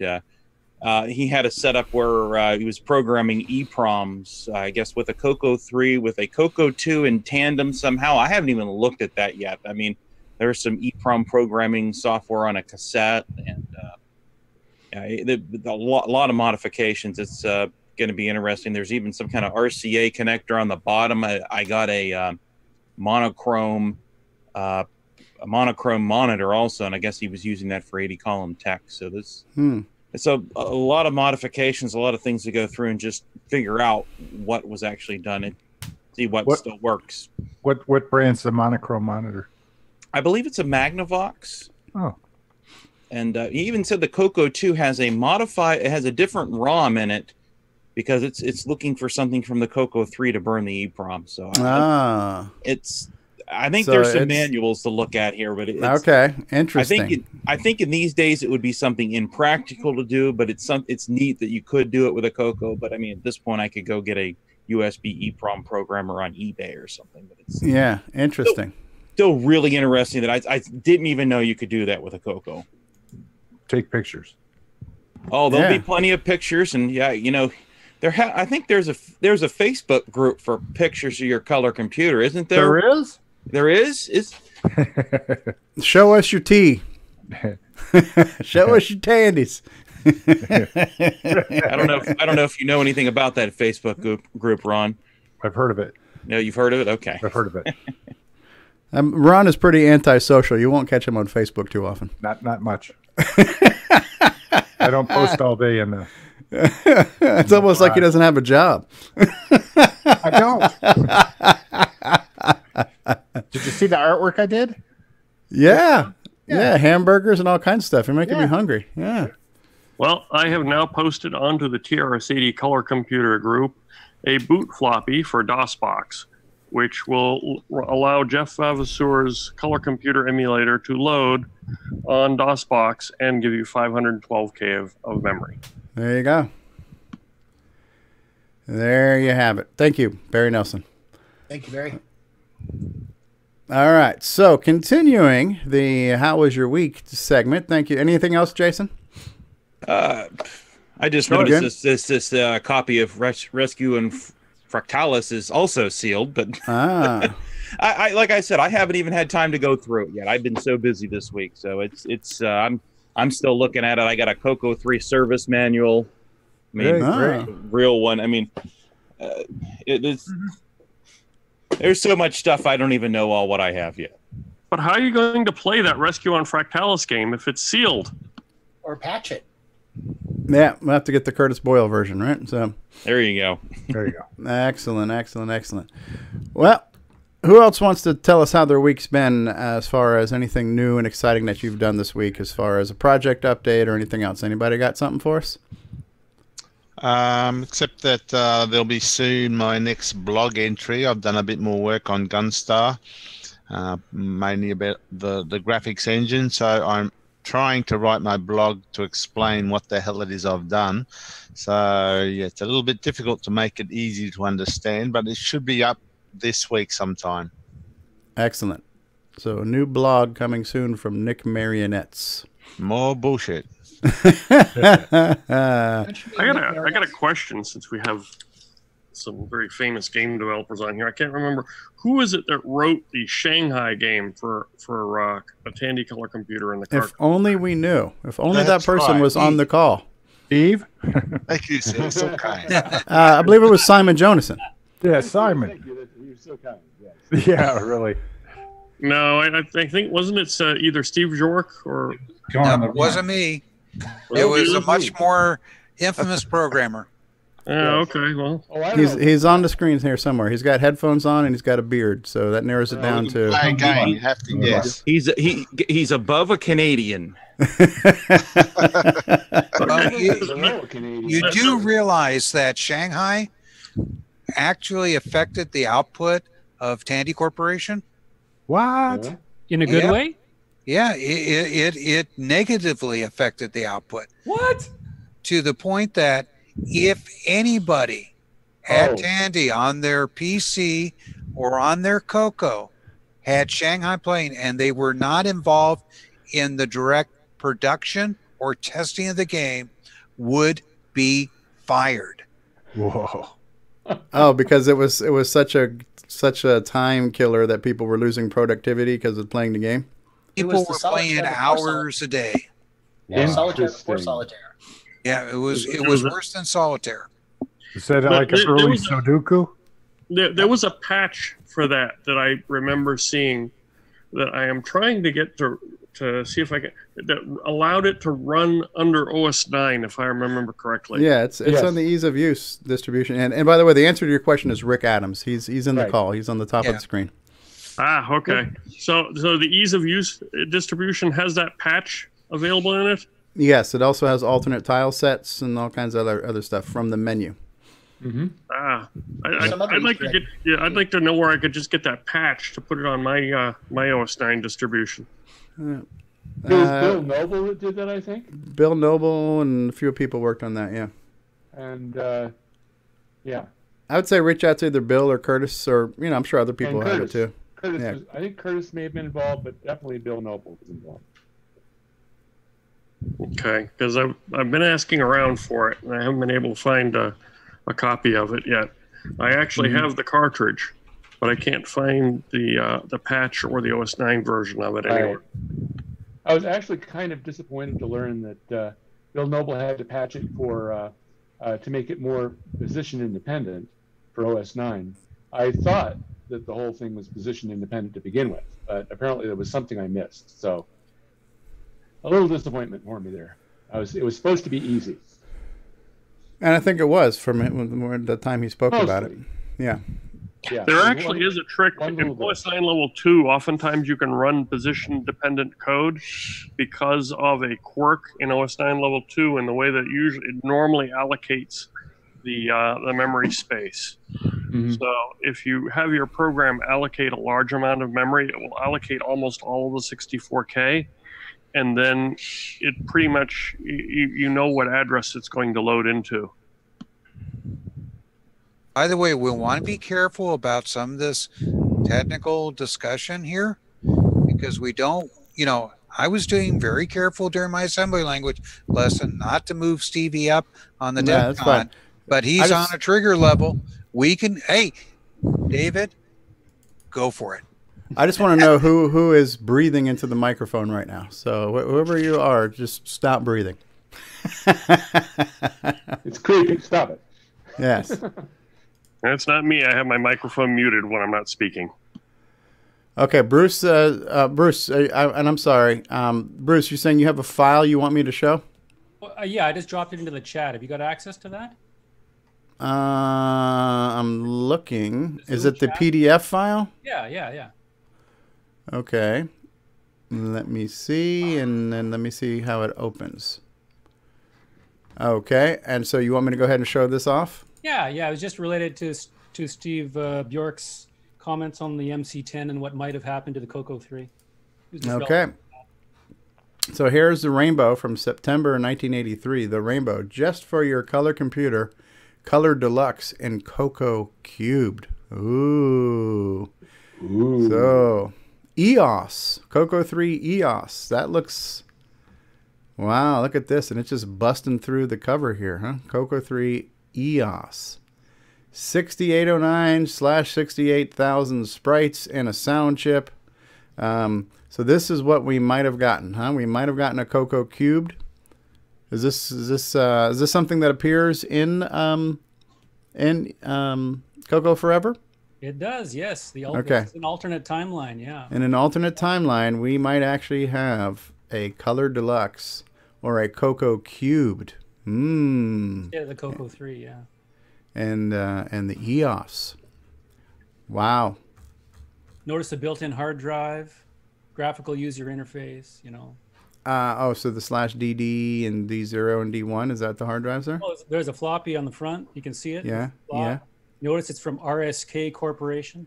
Yeah, that's what Dick Adams is president of, right? Mm-hmm. Yeah. Thank you. You too, guys. RSK. The only thing is, it would have had a detachable keyboard because only back then real computers had detachable keyboards. Yeah, it's true. Well, the Amiga was kind of. Did later on Amigas have detachable keyboards too? The first one did. Yeah. The first one did. It was the 500 that was one unit. It was the answer for the schools because schools like computers that were all in one, like the Model 3. And like that. But no, just businesses, they like detachable keyboards. And of course, they found out later detachable keyboards affected whether or not you're going to get your wrists messed up. You know, with like carpal tunnel or whatever. Exactly. Carpal tunnel. Yeah. Yeah. Could you remember? I mean, not only in the early days did I kind of mess up my wrists, but I also messed up my head because I was crunched over looking down at the monitor. The monitor wasn't up at eye level. So the head's always bound down like this. And I basically could not move my head more than this amount, a few degrees left and right. I couldn't turn it all the way over. Yeah, the concept of ergonomics had not been invented yet. Right. Exactly. Yeah. And I see you, like me, also wear glasses. That's one of what the old CRT monitors had X-rays and gamma rays coming right off the front of the screen, and they found that has a bad effect on the lens of your eyes. So that might have been what made me go blind at a young age. So that's my. I'm in- blaming it on the screens and not pornography. In the case of me wearing reading glasses, that's simply just getting older and having diabetes. Oh, that sucks. All right, well, we're going on 2 hours now, so I think we should take another moment for a commercial break here. And we're going to pause for the cause here and hear from our corporate sponsors, and then we'll play more catch up, and we got some news to cover, as well as seeing what's new in Tandy Assembly, what's developing there. So hold on to whatever you got to hold on to, and we'll be back here in just a few minutes, folks. Hi, I'm Bruce Moore, and this is Jacob Moore, gotcha. And we are the Forest of Doom guys, and the CoCo Forever guys, and we're at CoCo Fest, and we love Stevie Strobe.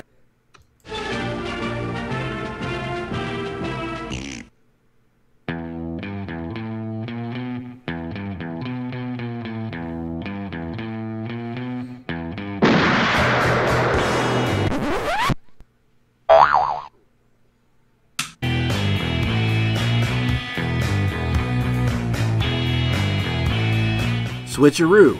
Use your CoCo with a modern display. Go from RGB to composite with just the flip of a switch. CoCo3ScartCable.com. What's going on, everybody? The original gamer Stevie Stroh here, and I want to talk to you about I'mACoconut.com. If you love the color computer like I love the color computer, then you got to visit I'mACoconut.com, your one-stop shop for all of your Tandy Color Computer links needs. There you'll find links to blogs and podcasts and project sites and emulators and downloads and groups and communities. If you love the color computer, head on over to I'mACoconut.com. That's IMACoconut.com. Tell them the original gamer Stevie Stroh sent you. CoCo forever, people.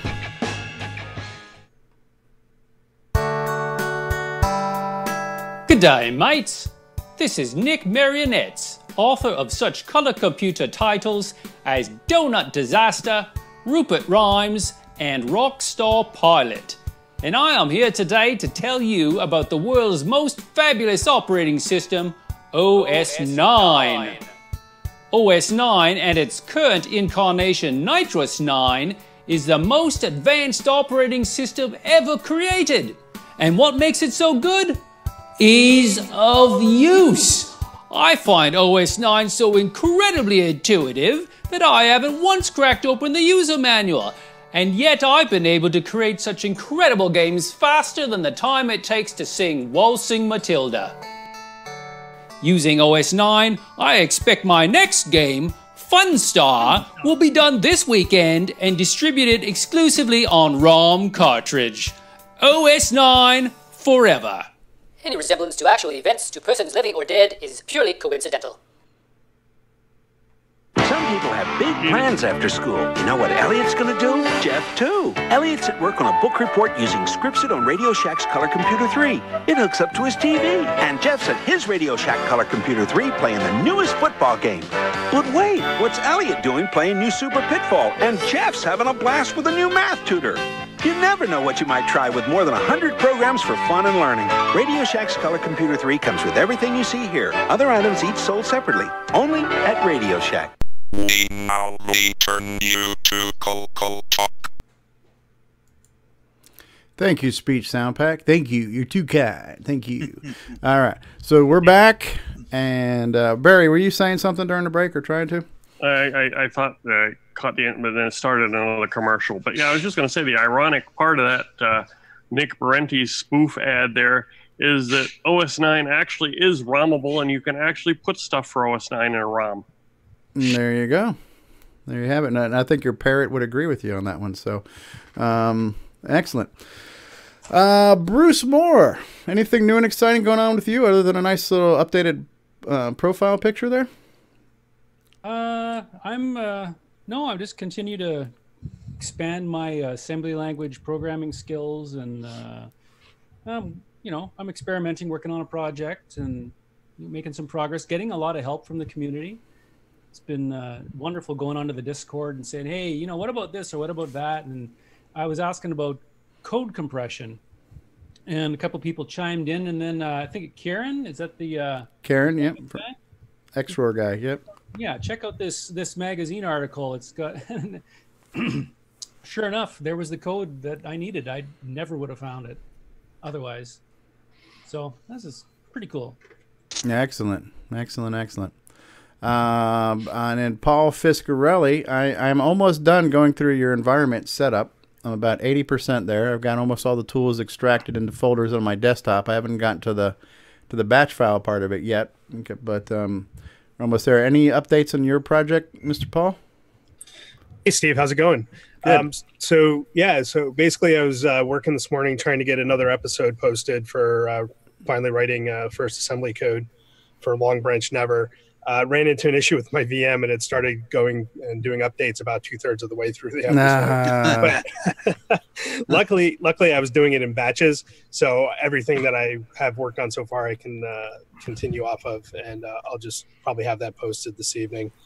I've been working on updates to my floppy disk tools, the utility that I've shown on the show before, and debugging that. It seems like every time I fix one bug, I discover two more. So that's a little slow going, but my real goal behind that is getting that ready for Tandy assembly. So when I get out there, I'll have something that I can share with folks and actually, have it in folks' hands so that they can play around with it and start using it. That's an awesome mug, by the way. Oh, well, thank you very much. You're referring to his face, or are you referring to the drinking beverage? Yeah. The coffee mug. Oh, yeah.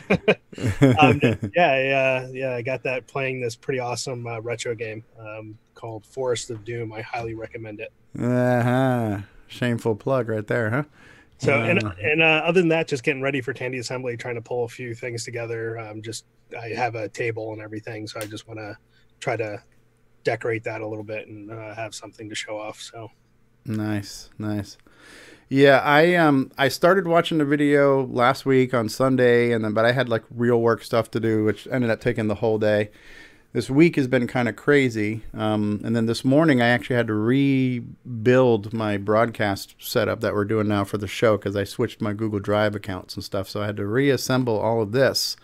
And then literally the last 20 minutes before the show, I'm going through your video. I got as far as getting Notepad++ installed. I got the language descriptor installed. I went through all your color tweaks and font tweaks. I got the LW ASMs in there, the tool sheds in there.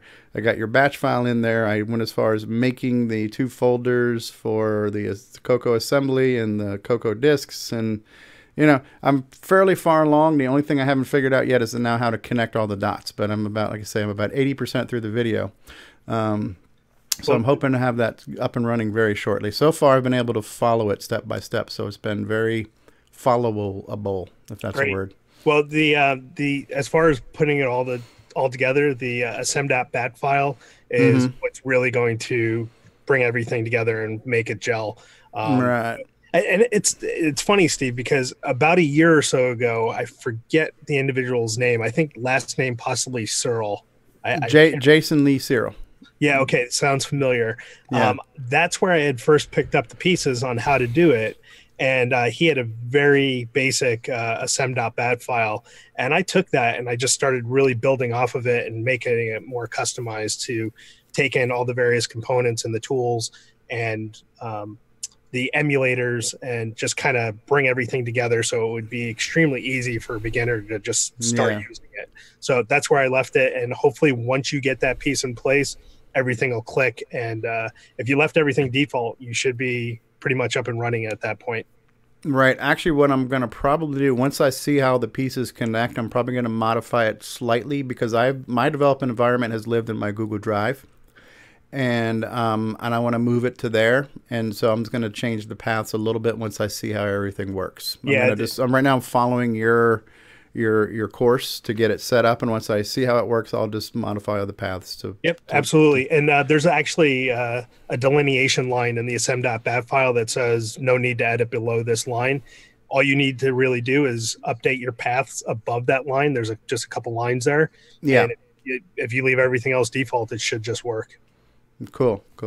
Yeah. I gotta drop off of here, but before all right, I go, Barry. I've got somebody else here that I'm gonna have them say hello really quick. Leanne, say hello. Hi. That's Leanne, my daughter. She's the one who wrote some of the assembly code and the menu program for the CoCo Flash cartridge. Well, we need some updates to that, Barry. Yeah, I know. It basically it functions. There's been some other people that have been doing updates and whatnot to it.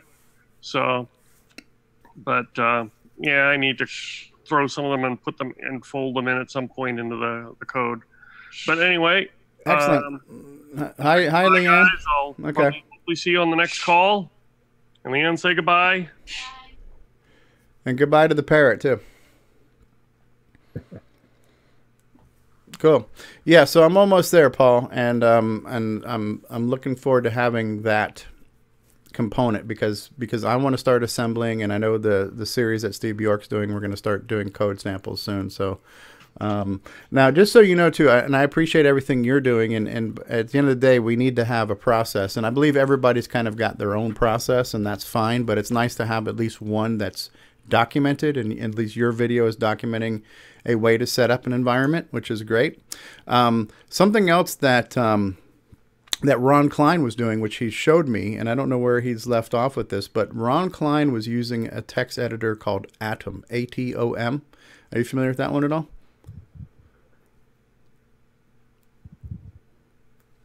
I haven't heard of that. No, I haven't. Yeah, so Atom is it's like a Notepad++, and it's also cross-platform. It also lets you plug in your own different languages. And I think the one nice thing that Atom has is the ability to create custom menus where you can just do a pull-down menu. So he's basically created all these different scripts that are the equivalent of your batch file, but would pull it down from a menu. So once you've got your source code on screen, you can just pull down from a drop-down menu and say, either make an OS9 disk or make a disk or RS-DOS disk or do this or do that. And you just pull from a menu, and then all of the stuff is built into the script in that drop-down menu, and it just assembles it and makes the disk image and launches the emulator all and just pull down and click type stuff. So, and he has that running flawlessly on the CoCo Pi. And he was working on a way to convert his shell scripts to batch files so they would work on Windows too. And so that's another solution. But again, it's like a lot of people have their environments that they use. And some of them are it's not necessarily like it's a trade secret, but it's just, hey, this is me. I set my thing up. I'm doing it my way. But you've got one that you're putting out there, right? And so and I'm going to follow yours for right now, and Steve Bjork wants to follow yours. And so as we move forward with our assembly series and we start showing the source code and we start assembling and demoing the source code, it'll be based on your Notepad++ environment on your Long Branch Never series, because that's just going to be our method for the time being. Yeah, that's cool. And, thanks for the nod. And, I appreciate you guys taking a look at it and thinking about even using it for working into your series. So again, one of the reasons why I was doing this was trying to do it from the point of view of a beginner that's never done it before. What steps would you go through? So Notepad++ does have the ability, there's actually a run button, and you can actually set up scripts where you can have a drop down menu and do, I would imagine, the same thing. I'd have to take a look at Atom to see exactly what it's doing. The reason why I have mine set up the way it is because it gives you the ability to see the code actually compile in the command window. And it actually, you'll see in the next episode that comes up tonight, a couple things. One, I go through and I show you the output and talk about the machine code and how the assembly is converted to machine code and all the steps that go through. So there's that aspect of it, but it also gives you additional steps for debugging. Whereas if you have shortcuts right now, it would make it hard to actually follow along what's going on. So maybe at some point it'd probably be worthwhile to do that, or even incorporate. I see what you're saying. Yeah. No, that makes sense. One other thing that's going to be included as part of the new episode that posts tonight, Stevie, is I've got a template that's going to be up there for you to download that you can actually just start working on the assembly code and get up and running that much quicker. Excellent. All right, Rick Adams, you got anything you want to update us to that you've been working on lately? Well, I haven't been working on anything lately because I've been on vacation. Good for you. Yep. We went down to Amish territory. Thought we were going to see the Amish, so we bombed into town. Town is known as having lots of Amish, and so we came into town and said, "Where's the Amish at?" We're like, "They're not there. They're up on their farms doing their Amish things. They're not, they're not coming up to town and talk to us filthy English."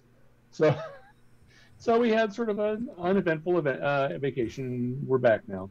But I do have a sort of a retro talk item for you, if you're willing for that. Sure. Okay, I just want to show you. I just started. I found a simulation of the first computer that I ever worked with, which was a PDP-8i. Mm-hmm. And that's what it looks like. So it's got, it's like a movie computer. It's got all the blinking lights, it's got the switches, and all that sort of stuff going on. So that's a simulation of it, telling you, showing you, and that's like really authentic because that's actually what it looked like. I'm not sure how, in focus that is. No, that's fine. I can see it. Yep, it's got all the registers labeled and what they are and each of the bits, and if the bit is on more often than not, it's brighter. And if it's not on very often, it's kind of dim. And the bottom one that's scrolling back and forth like a Cylon, that's the accumulator, sort of the equivalent of the A register, okay. 6809. And it was a common practice back then that you had an idle routine that when it wasn't doing anything else useful, it would throw some bits around in the accumulator and make it look like, a Cylon like that. Yeah. So there's all kinds of sometimes it would like count up in binary or whatever.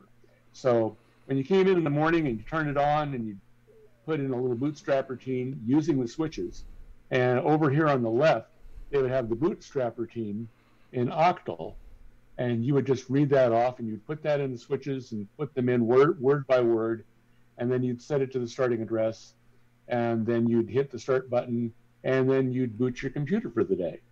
So one of my first computer job was being a system administrator with this kind of a computer in a big, huge cabinet in the corner of the room, and 4 ASR 33 teletypes, very noisy things, and it was for a junior college math department. So I'm real excited. This is the first time I've seen this site in 46 years. So I'm real excited. That's cool. Now that's an emulator running on a PC? It's running on a Raspberry Pi. Okay. And the Raspberry Pi is barely keeping up. It's giving me a little over temperature warning in the corner of the window. So that's my... Nick Marotta wants to know, is there a paper tape output for it? There's a paper tape input for it, but it just comes from a file, not from an actual paper tape. Okay. That's kind of cool. Yeah. Hey, Rick, whoever came up with that emulator did an excellent job coming up with the image that comes up on the monitor. That, if you didn't see you moving the camera over, I thought you were looking at a real PDP there. Yeah. I mean, a beautiful job. It's amazing. I mean, it just warms my heart to see that because it's like, yeah, that's exactly what it was like. It's not fake to me. I'm even right here, and I look over and it's like, oh, here's a PDP-8i. What? So, and the guy that did it has a write-up on how he took pictures of an actual PDP-8 and the lights in various conditions and processed them just right and made them look realistic that way. Wow. Figured out the color temperature of the lights and all kinds of crazy stuff like that. So, what size was that machine when they made it? Was it bigger than the monitor? oh yeah, it was about the size. It was the size of a very large refrigerator. Oh. And just the panel was about the size of a room air conditioner. That's about right. Yeah. Like on one of those window shakers. Mm-hmm. Yeah. Yeah. Yeah, like, that's a PDP-11. I worked on a PDP-8, which was an earlier machine, and I do have a fondness for it because I actually crawled around inside that machine looking for bad chips, because that's what they did at the university, is that they taught you how to fix these machines by pulling out a good chip and putting a bad chip in there, and you had to sit there and do all the diagnostics to figure out first how it wasn't working right, and then what would cause it. Mm-hmm. And like that. But there was something I saw on the Facebook posting when, or maybe it was somewhere else, when Rick posted information about this machine. They go, why would anybody have nostalgia for something that they didn't own? Well, we may not have owned it, but it was the first machine we worked on. Yeah. True. Yeah. And this is back when you didn't have machines at home. Yep. This is right before that period. Yeah, my first machine I worked on was an IBM 360, and that took up an entire room. Mm-hmm. So Nick Marentes pointed out that was the computer that was used in the Bat Cave. Oh. And they wanted to know if that was able to answer the Riddler's questions. I guess the Batman had used a computer like that to crack some of the Riddler's riddles or something. So. And one more thing, just to show you the way the technology was back then, notice when Rick was showing the machine, they had the set of instructions that you had to manually put in the machine. Mm-hmm. That's because technically there was no ROMs inside there. There was nothing to boot up of code. The machine came up and just sat there going, huh. It did nothing. It just sit there and stare at you. It's like a CoCo that doesn't boot up. Yeah. You had to put in the code that told it to do something, such as load in more code from somewhere else.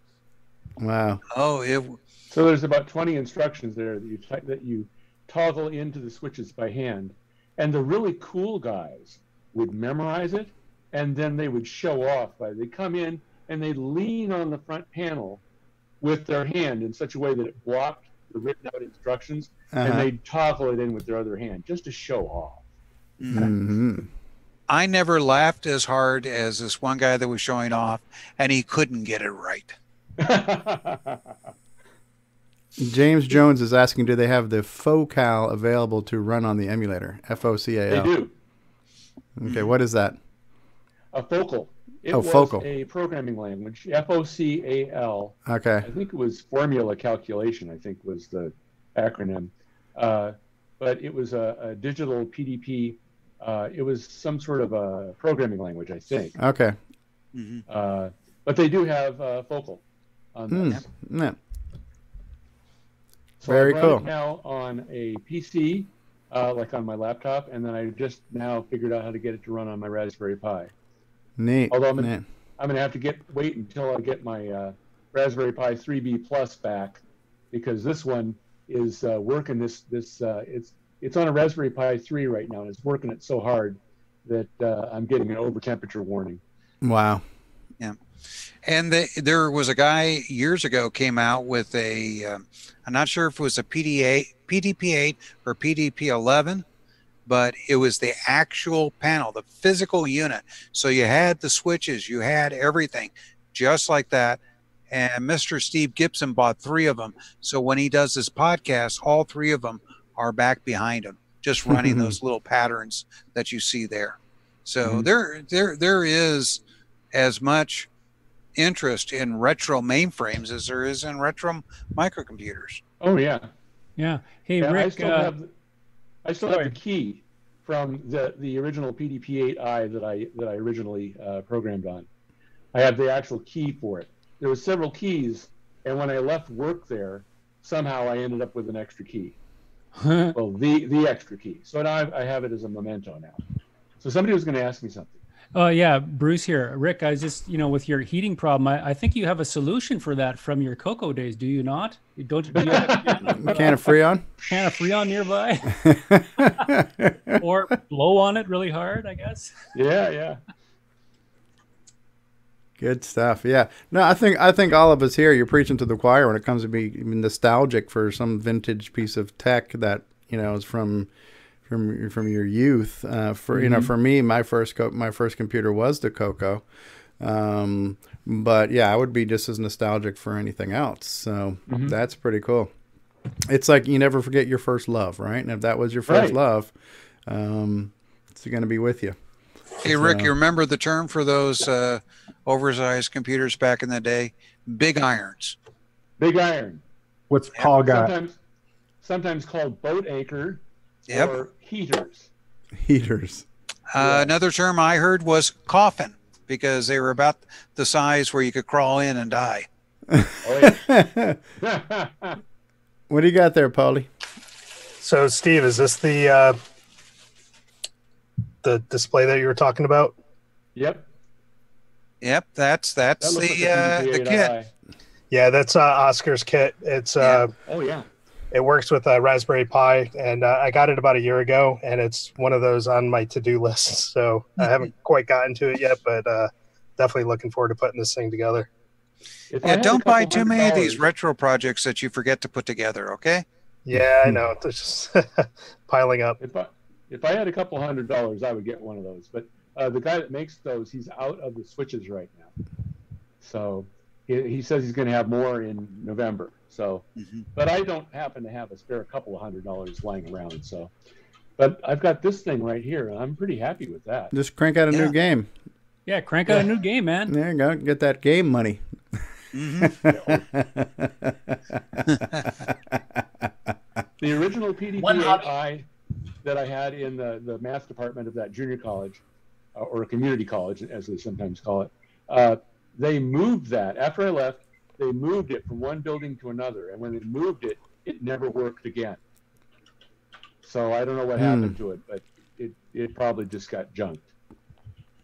Well, see, all these computer rooms, they were built on a false floor in a lot of cases, so they could run all the cables and like that. And the other thing that they also had in those false floors, the air conditioning. Yes. Yeah. I know the IBM mainframe cabinets, they're all designed for airflow through the bottom. So it's just computer centers back in the day were definitely interesting creatures and like that. There was nothing energy efficient about the machines or the technology used to cool them. Because if you think about pumping cold air through the floor, and you know that cold air falls to begin with because it's heavy. So you got to blow it up as hard as you can so it can hopefully reach the top of your rack. It didn't make any sense. Hey, Steve. Actually, the heat's going to rise, so it just basically displaces the hot air. Oh, okay. There you go. Hey, Steve, do you remember? Go ahead. Do you remember if they had TTL in those things, or was it discrete transistors? It was TTL. Okay. In the PDP's systems, definitely. Now, in the case of the IBM 360, that was transistors for the most part. Right. When I say TTL, I mean little chips. Yeah. Little black chips. Yep. They didn't even have low power Schottky yet. They were TTL. Right. So one computer chip would be, like 4 NAND gates or something like that, or a flip-flop, a couple of flip-flops per chip, as opposed to nowadays you have a chip which is the complete CPU. So in those days, one chip was a little tiny fragment of the CPU, and you'd have a whole bunch of them, and then together those would be the CPU. Wow. So that's what we mean when we say TTL. Wow. Now, one project that I was given at the university along with the team was to find out why at the medical university area, they kept having loss of data. Now, back in those days, stuff wasn't stored on hard drives or whatever. They were stored on these big, huge magnetic tapes, almost the size of a film canister. And they had a problem. That the tapes were coming up bad. So we were going through the computer. We were trying to find, where in the computer it would mess up writing information in the tape, because that's obviously where the information went bad, is once it went to the tape, it would kind of get messed up. And one day I came in late working on the project, and I walked through the room where the tapes were stored, and a man was going through and buffing the floor. Now, these buffers have big, huge motors on them. Sure. And motors make magnetic energy. Mm-hmm. And he was buffing right by the tapes on the bottom. Oh my God. He was erasing the tapes, even though they Bulky were in erasing. metal canisters. Wow. Bulk So erasing bottom row. Yeah, great. he was, because we had started to notice it wasn't all tapes, and it wasn't necessarily on a particular day. And we're going nuts trying to find what was causing the problem. And it turned out it was the janitor at the end of the month was erasing the tapes on the bottom row. Wow. Did And that now for free. I'm hitting switches on the front panel, and I'm single stepping through the program. Wow. The only thing missing in that demo is your hand. Yes. Flipping the switch. I wish. Yep. I think you need a touch screen. Yeah. Yes. That would be awesome. Mhm. God, he did a great job on that emulation. Yeah, that's cool. Isn't that great? Yeah. Good stuff. Good stuff. David Ladd, anybody else, or David or anyone else got anything they want to update us on what's going on this week with them? Then maybe we'll take another quick break and we'll get into news.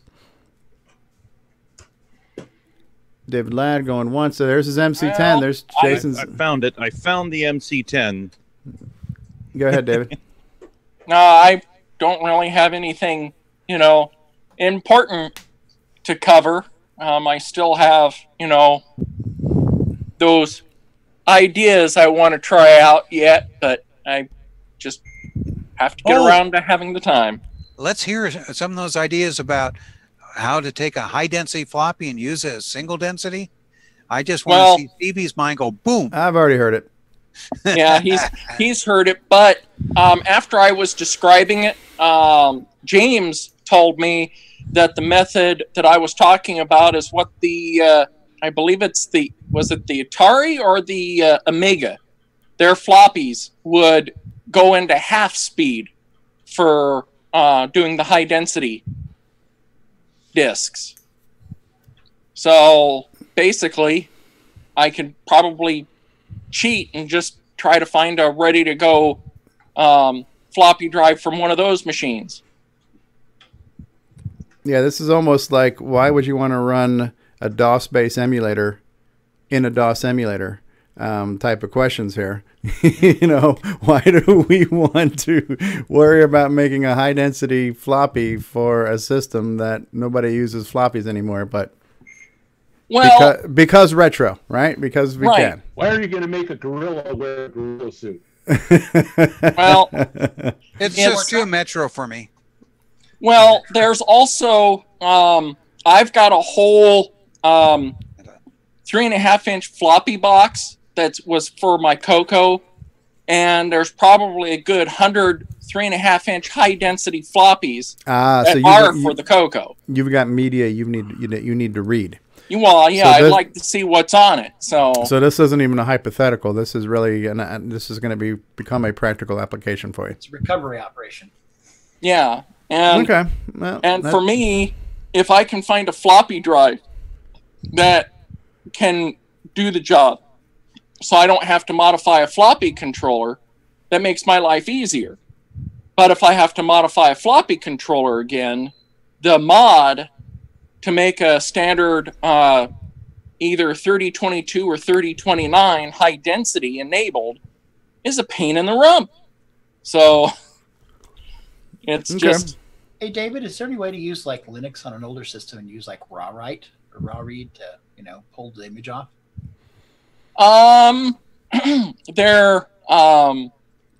There's some features that I guess that were available that you could give certain information, but again, a lot of my floppies were, let's just say, they had extra sectors on them. So most people would assume, like, you know, the standard CoCo floppies would be 18 sectors. So high density would be, what, 36?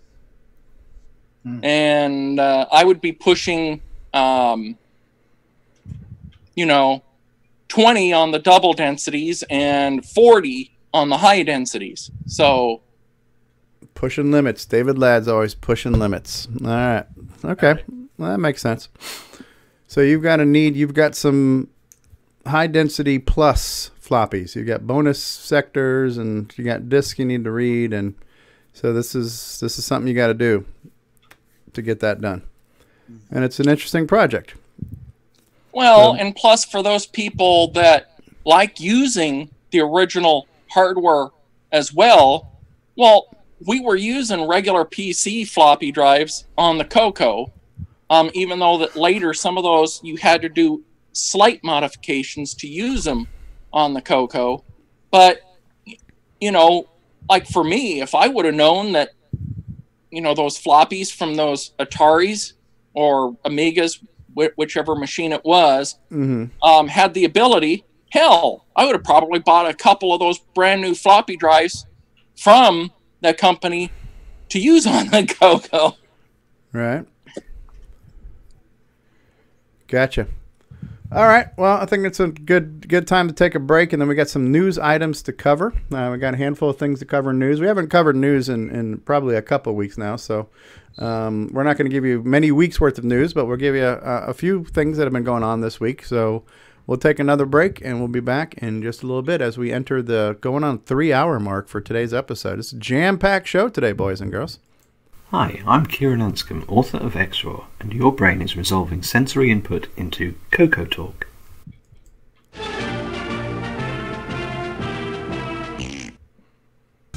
What's going on, everybody? Stevie Stroh, and I want to say thank you for continuing to watch and listen to CoCoTALK. Damn it, we love stop doing the show. me. We think we put together a pretty good show for you, but this show could be better with your help. So if you would like to send a feedback, a comment, a suggestion, That a is show so out of topic, or maybe context. even your own little segment or bumper, then send it to us via email to CoCoTalk@CoCoTalk.live. This show would be nothing without you. Love to hear This from whole you. show is out of context. This is appropriate timing.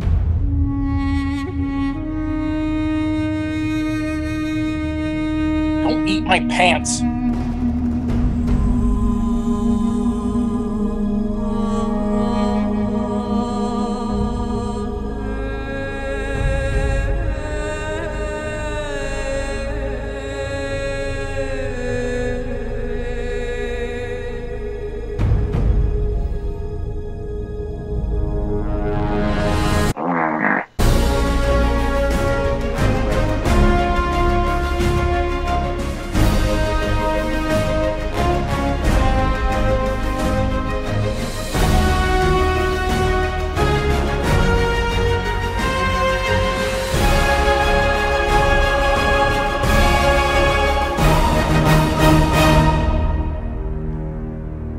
Floppy Life, the David Ladd story. This summer, straight to YouTube.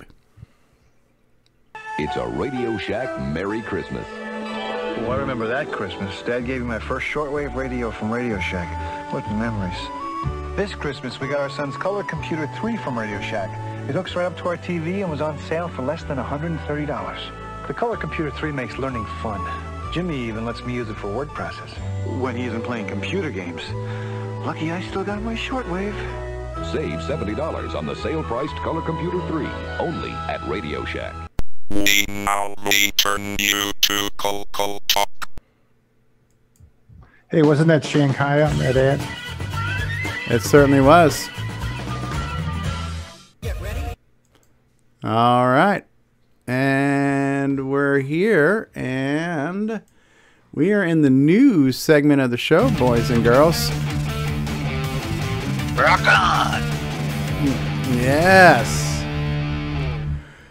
So we got a Couple of things that have come up this week that I have been aware of, and a few people have posted things in Discord as well. So last week on the show, we had Carlos Camacho on the program. As you know, Carlos is mostly known for the Color Computer store and all the refurbs that he does and his cool paint jobs. But he also mentioned that he had been working on a project of converting sprites and tiles and images to work with the 16-bit RGB palette of the CoCo 3. So he's posted, I guess, some examples of that on Facebook. And so, for example, here's some tiles, I guess, that he's extracted from the arcade game 1943. This looks like a bunch of stuff from Galaga, which looks pretty good here. Here's a whole bunch of, this looks like maybe some wizardry type game here with all kinds of weird kind of fantasy RPG type stuff. Got different beasts and monsters and characters. Wow, this is an incredibly large tile set. I'm not even sure what half of this stuff here is, but it looks like we've got portals and Lord knows what he's got going on there.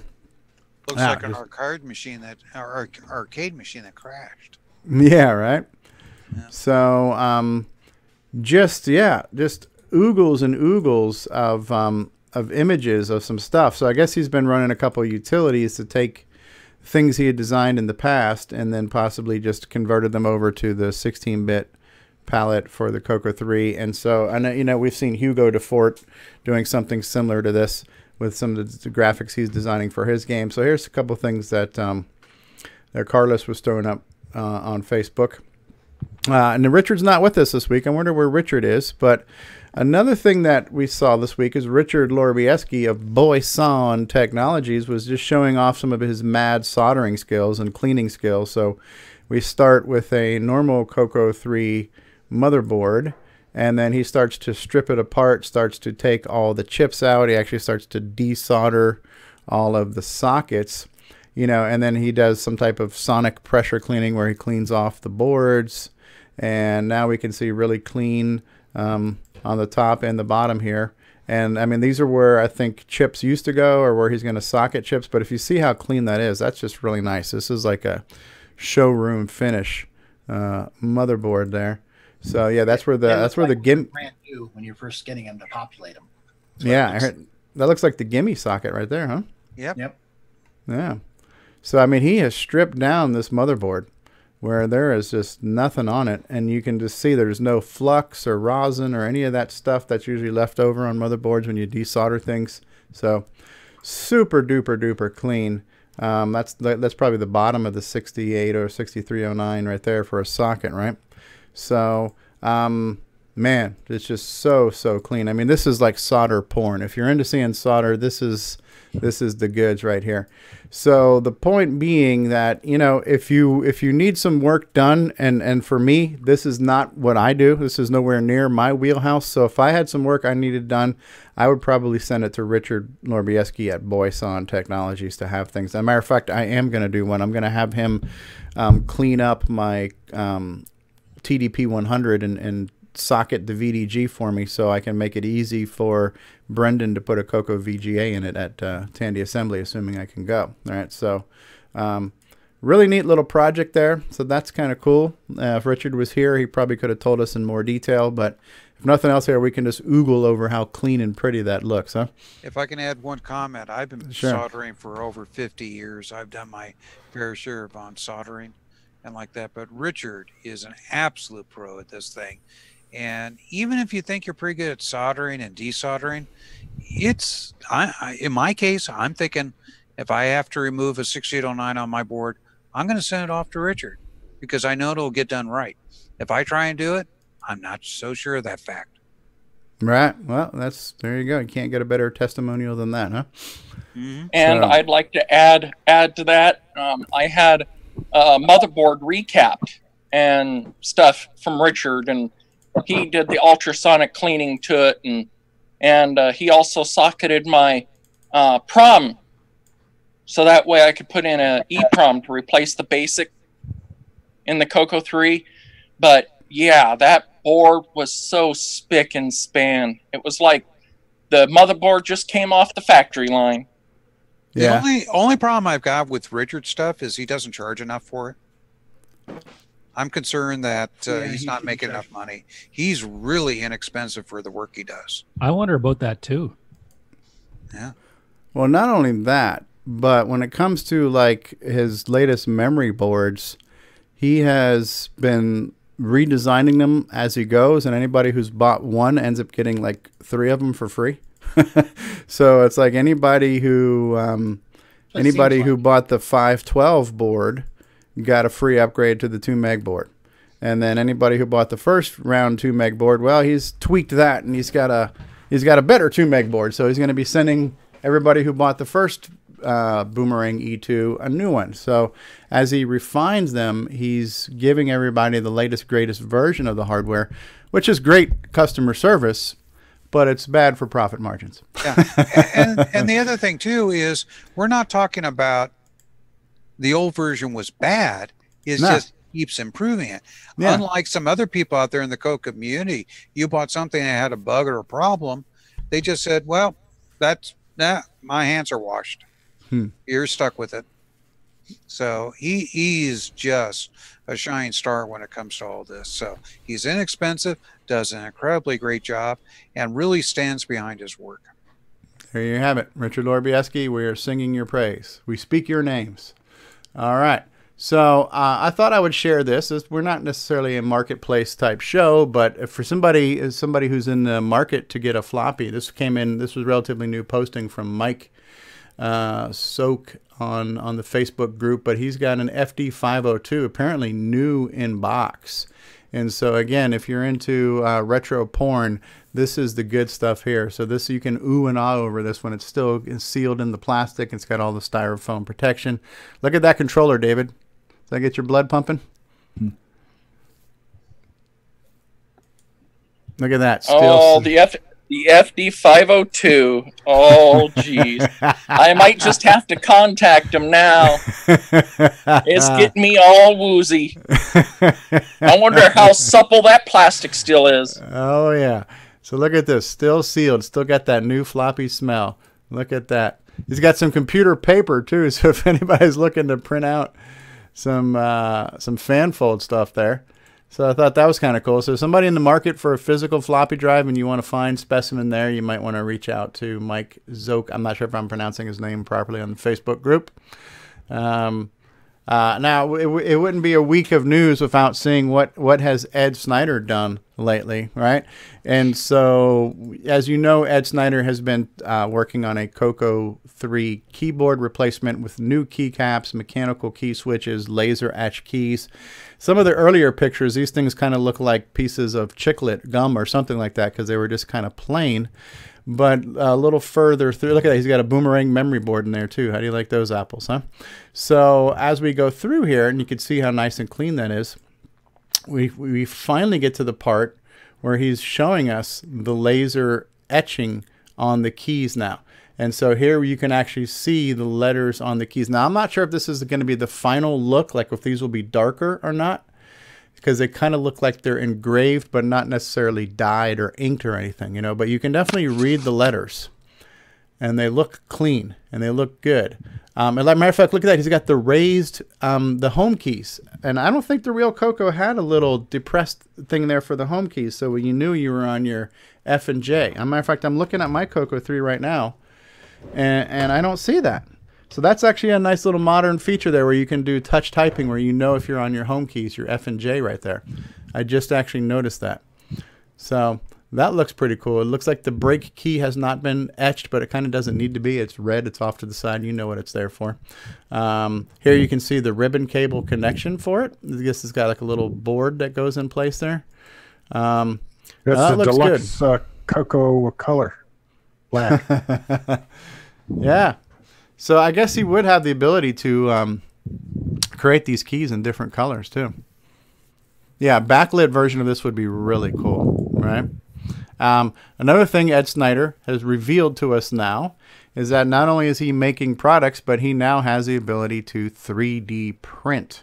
And since he's making so much product, this is probably going to streamline and, you know, if you want to order a CoCo SDC with case, you can now order it straight from Ed and not have to order the the board from Ed and the case from John Strong, or whatever the case may be, or at least you've got options now, right? So John Whatever Strong's the still case making may cases. be.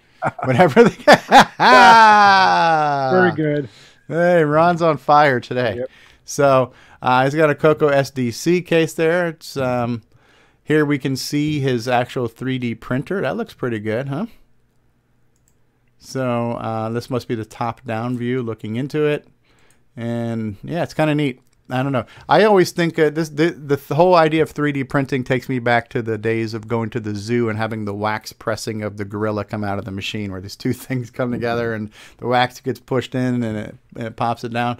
That's what I always think about. So yeah, Ed Snyder's now doing 3D printing. So, you know, who knows what to expect from Ed Snyder next, you know?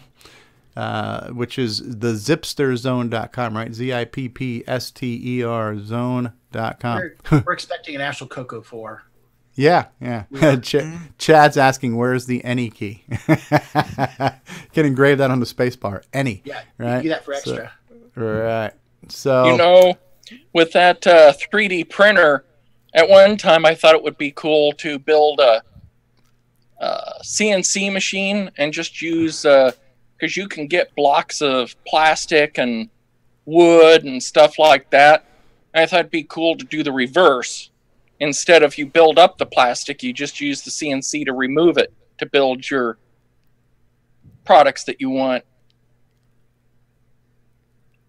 Okay. If that makes sense. Negative process rather than a positive process. So 3D printing, you're adding material till you get what you want. And it's a CNC machine, you remove what you don't want. Mm-hmm. Okay, well, that's above my pay grade. So it's like sculpting. You get a block of rock and you cut off the pieces till you get what you want, right, David? Yeah, exactly. That I can follow. Okay, Stevie, do we need to talk about ESPs and DriveWire now? Yes, please. Yes, please. So, if you guys recall, Thomas Cherryholmes was on our show a month or so back, and he talked about the Errata online project and Plato, right? So he is now saying, would you like me to help make this better? I could use some help with making terminal implementations better. So I need some coders on the terminal. I need to make programs for the system. So he needs authors to add content to Plato.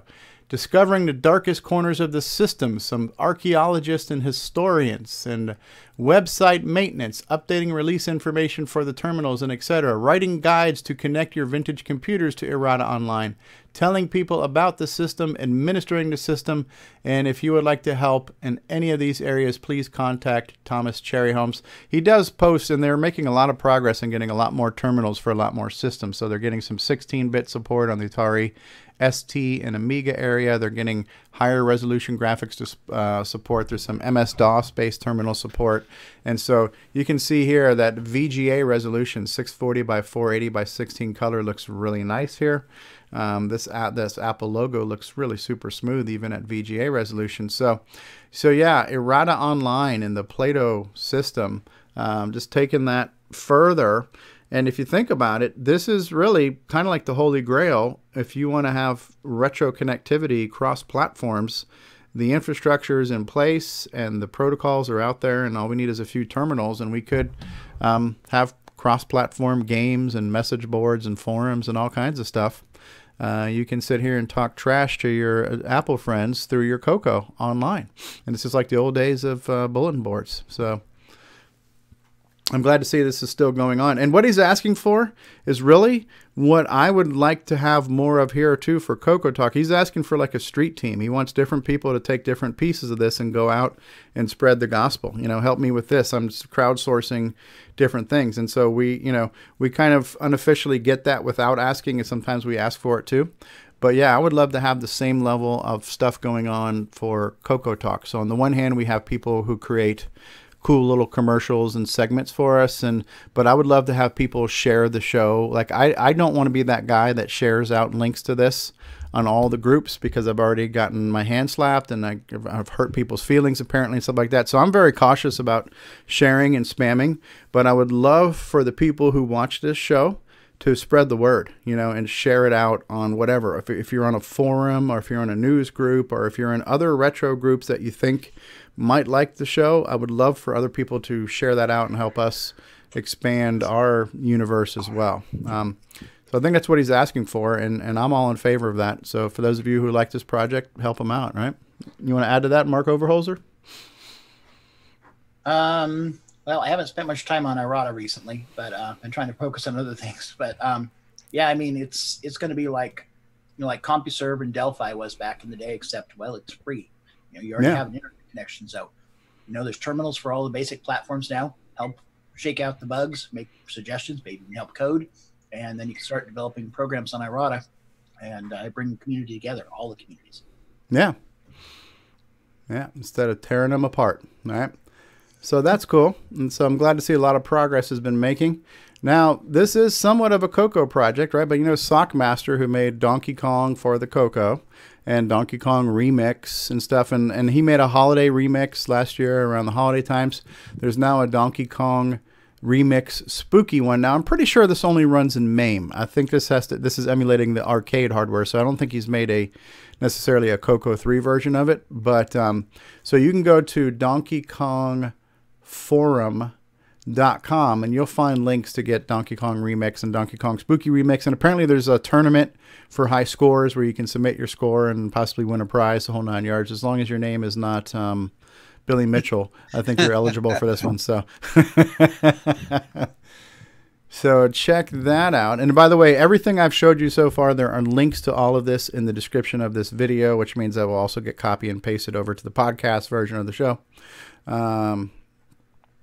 Al Hartman's asking, did Ron Delvaux ever get his CoCo Max multi-pack question answered? Yeah, someone's mentioned that it was, in fact, a real thing.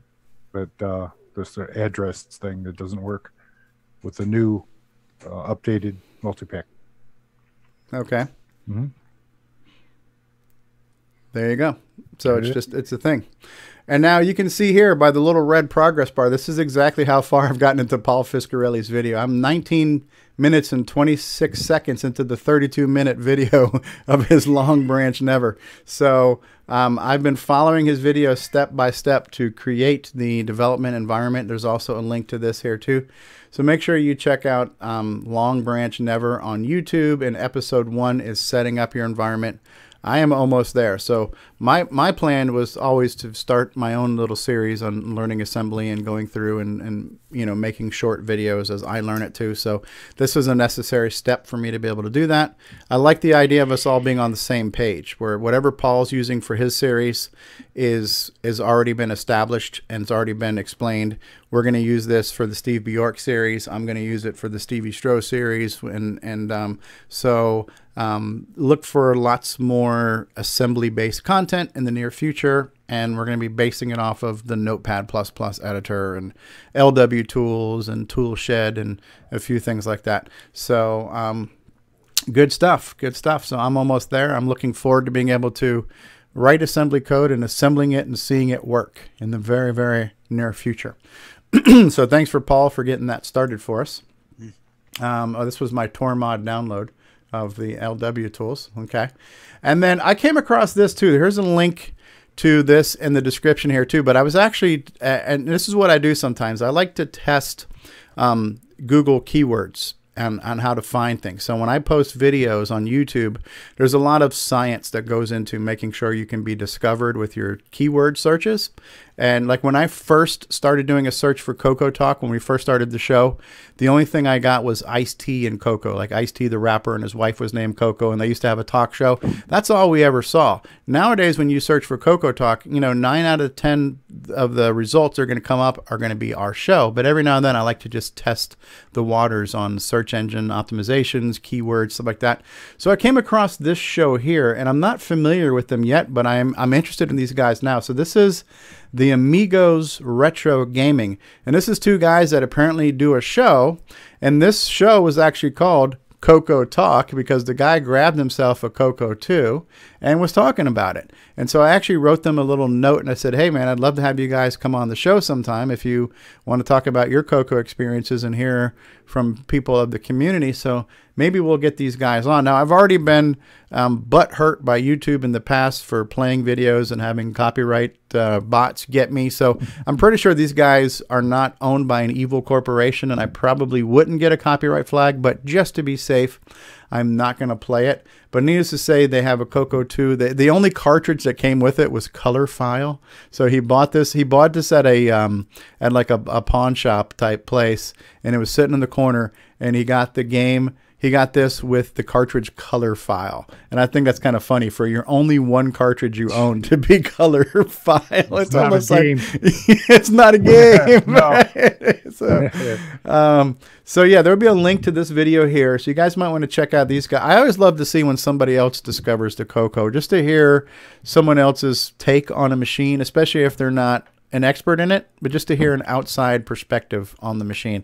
And they were actually very complimentary to, because he actually, what the guy was saying was the reason why he went looking for the CoCo is I guess they had done a special on all the different versions of the Popeye game across different platforms.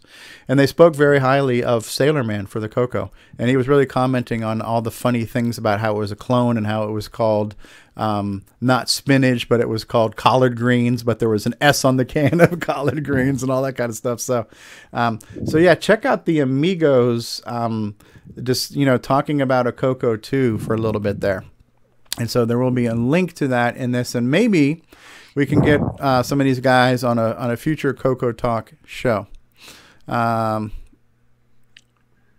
do you remember the guys you talked about? Was it last week? The 8-bit guy.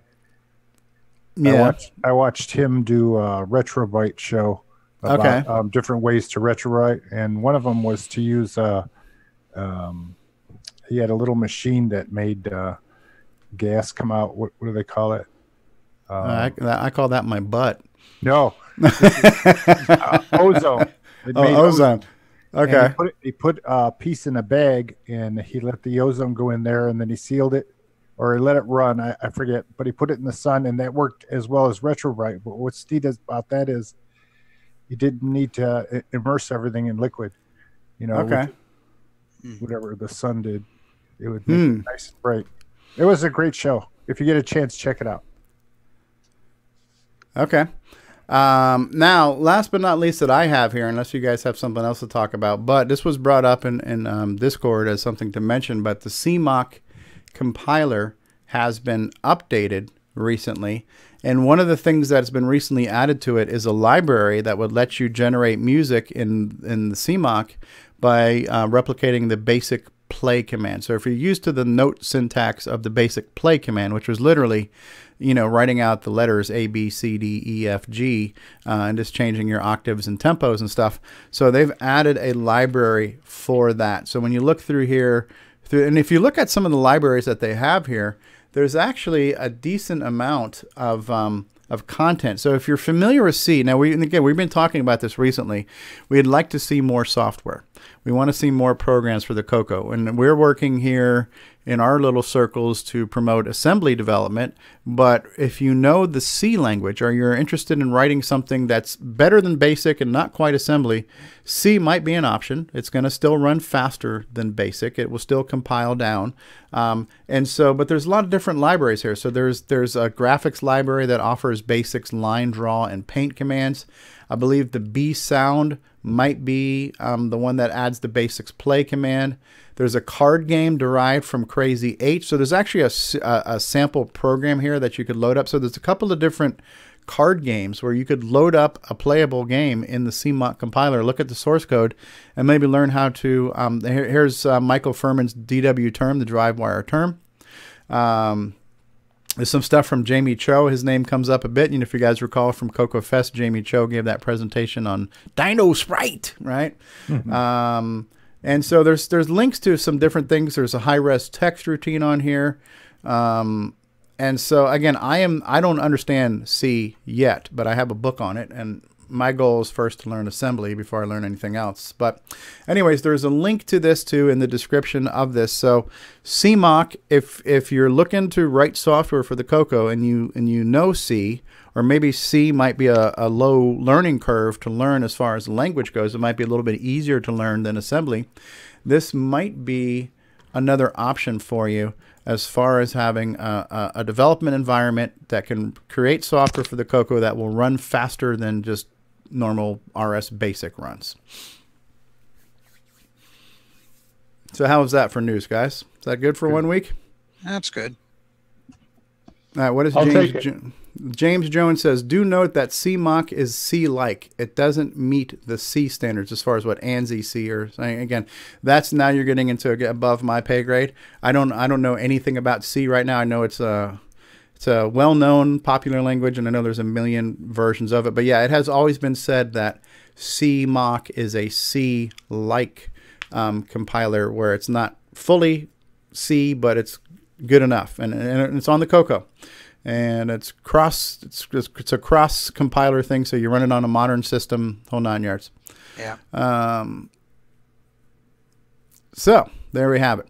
What are we missing here now in the live chat? Nick Marota says so we're talking about the 8-bit guy. So the 8-bit guy is going to be doing some CoCo stuff. I guess he got a CoCo donated to him, and so he'll be now doing some unboxings or talking about the CoCo. And so yeah, we've mentioned that it would be really good, because the 8-bit guy has got such a big audience, that if his audience, who maybe is not as familiar with the CoCo, starts to become familiar with the CoCo, that could raise awareness and maybe get some more people to maybe want to buy some CoCos on eBay, maybe join the Facebook group, maybe watch our show or listen to the CoCo crew, whatever the case may be. So anything we can do to further expand the hobby, expand the realm of influence, and get more people in the family, that's a good thing, right? Yeah. Of course, right now the ratings are dropping because you got my big head in the middle of the screen instead of the other guys. Well, why is that not? It should only be going on who's talking. But all right, so what have I not talked about this week? Now that we're at the 3-hour mark, has anybody got anything else they want to add to the show? Out of Ron's garage, I hooked up my 4P to the internet with my handy dandy. What do you call it here? USB. USB to serial adapter? 24, 25 pin. And it came up, and I went on Neil Blanchard's site, and I was able to see stuff and communicate on there. And the Model 4P is the TRS-80 portable. It's kind of the luggable one, right? It's a Z80 or okay. As somebody says. Z80? Yeah. Yeah. Okay, that's cool. Anyone? Z is a European pronunciation of the letter Z. Oh. They won't. We say Z, they say Z. Because Z is so much closer to another letter. Do you want to make sure it's a Z? Just the way they do it. Oh. Yeah. By the way, that Model 4P, wasn't that about 40 or 50 pounds? When you say luggable, it's luggable by 2 people. Well, yeah, it has a handle. It looks like a sewing machine, actually. It's about as heavy as a sewing machine, too. Yeah. Yeah, that monitor, power supply, metal case to support it. Hey, Nick Marota's doing some punny stuff here in the live chat. He goes, "ASCII stupid question, get stupid antsy." Good one, Nick. Chad is asking, have we ever had the 8-bit guy on the show? We have not. I have never asked him directly. I believe a few other people have who have some type of contact or relationship with him, and I believe he's declined the author. I believe he's got his brand to be concerned with, and probably getting on any other show may or may not interfere with his brand, or maybe he's just too busy. I don't know. We won't bring him down. I'm very passive when it comes to letting people know they're welcome on the show. I basically have said so many times, I'm tired of saying it. Anybody's on, listen, we got David Ladd on here, right? So, thanks a lot, Stevie. So everybody is welcome to join the show. I mention that all the time. Some people do, some people don't. I should maybe try a little bit harder, but I got enough things to do. I would love to have more people on, and maybe some people need to be directly asked. I'm not sure. I personally, I don't know the 8-bit guy. From what I've heard, he's a really nice guy. He lets people come to his house, so I would imagine he wouldn't be rude if we asked him, but I would also... Maybe we should all go to his house. Yeah, we could do a CoCoTALK at his house, right? Yeah. So, but yeah, would it be nice to have him on? Obviously, it'd be nice to have him on. Would he be able to? Would he be willing to? Who the hell knows? But he's definitely welcome. There are a number of people I have asked directly, like those people in the YouTube video. I just responded to them saying, "Hey guys, I'd love to have you on the show." A lot of times, somebody will put something on Facebook, and I'll put a comment saying, "Hey, would you like to come on CoCoTALK?" But I'm not super aggressive about it, and some people maybe either just don't want to. And there were times where sometimes I get a little bit frustrated because I have posted in a few different groups saying, hey, I'd love to get people to come on the show and talk about this. I'll give you an example. What is that group called? All Things Tandy and Radio Shack, right? Where everybody's talking about their Radio Shack memories. On at least 2 different occasions, I have put out there as a post saying this would be a great topic for like a CoCoTALK show where we could just talk about Radio Shack. We don't have to talk about CoCo's, but we could have a whole episode where everybody who has a Radio Shack memory, we could just talk about Radio Shack stuff. And 2 different times I posted a plea to get people to get some interest, and it doesn't happen. So I'm kind of on the mindset that if somebody wants to be on a show, they'll find a way to find out how to be on it. But again, I'm also asking for people to work those angles to help, generate interest to get people to join us, as well as to generate interest to get people to watch us. I've done some of that. Yeah. Oh, absolutely. So, and I think we should get Stuart Chaffee on. That would be good. Wouldn't that be cool? Yeah. Well, if I can make it to Tandy Assembly, maybe we can talk to him. Yeah. Invite him on. Yeah, that would be great. So start the show with him introducing our show in the format of Chronicles. Yeah, that would be cool. awesome. That would be completely awesome. Yeah. All right. Work on that.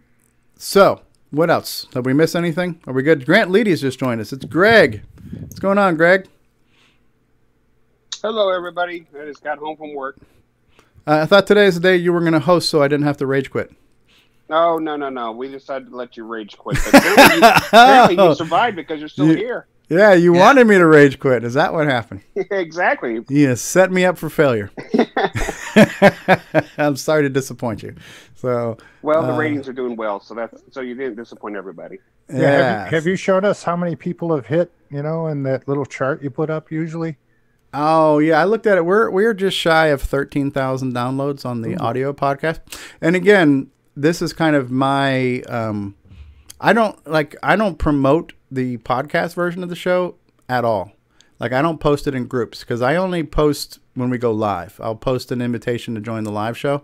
When the podcast replay comes, I don't post that. Again, I'm kind of like I don't want to be too spammy, and I don't want to offend people's sensibilities, and I don't want it to always come from me. So the only time a posting goes out that the audio or video podcasts have dropped is if you follow the page. So if you follow the CoCoTALK page or you follow my OG Stevie Stroh page, those get posted there automatically, but I don't post those in groups because I feel like it's semi-redundant, and I don't want to have like 3 posts a week from me in the Facebook group, because then it just becomes like, well, who is this guy? Why is he always, look at me? It's just kind of not my style. But I would ask anybody else, feel free to share. Feel free to share if you want to share, but I don't want to be the main sharer. So you need soldiers. Yeah, street team. We need a promotional street team. What else? Closing thoughts, parting thoughts. Anybody? What is Chad Cunningham saying here? Terry Hatcher on Radio Shack ad. Oh yeah. It's a good memory. It was the chess club, the computer club, and the math club. Yeah, remember Terry Hatcher? That's the chick that was on Lois and Clark, right? She's married to that, what's his face, football player guy. They both did commercials, I think, for Radio Shack. So, anywho, are we good? Any closing thoughts, or should we start getting ready to roll the credits? Did you mention Tandy Assembly? Oh, there you go. See, I knew there was a reason why I pay you, Greg. I mentioned. So, we did. So Tandy Assembly, right? So we're going to move over to events here real quick.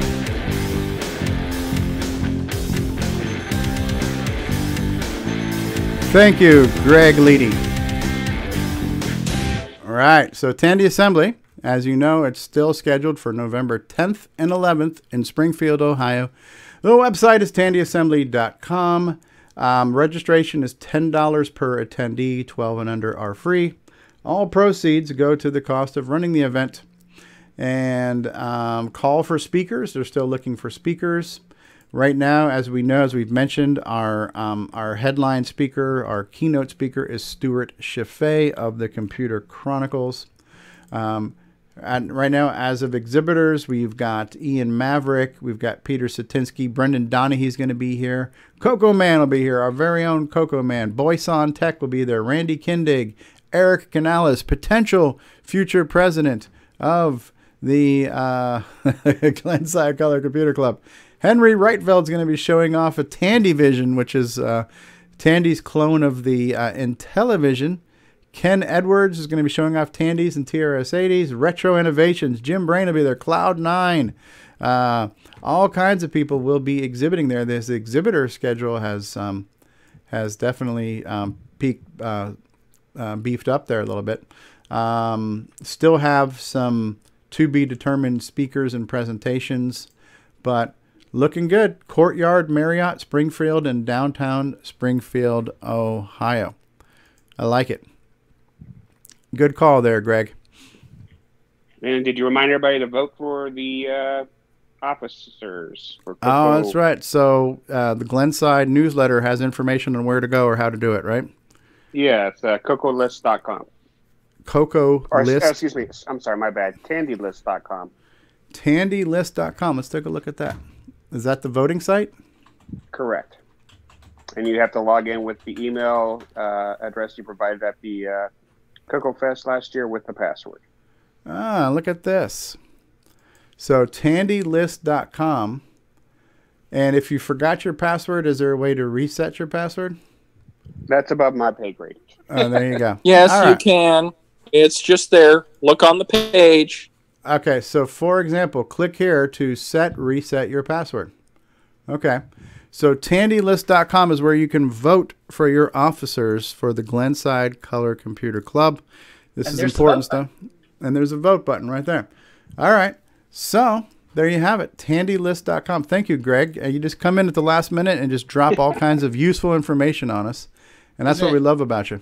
Vote yes, and I'm a big advocate. If you don't vote, you can't bitch. Hey, watch your language. And that is true of so many things in life.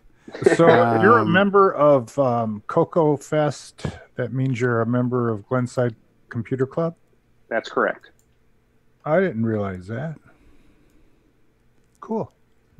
Yeah, it seems like when you attend or you get a table, you also get a membership. There you go. So if you've attended CoCo Fest, you are automatically a member. Not only you're a member, but you're also a client or something like that. And that was that Cy Sperling from the Hair Club for Men. Not only am I the president, but I'm also a client, right? So,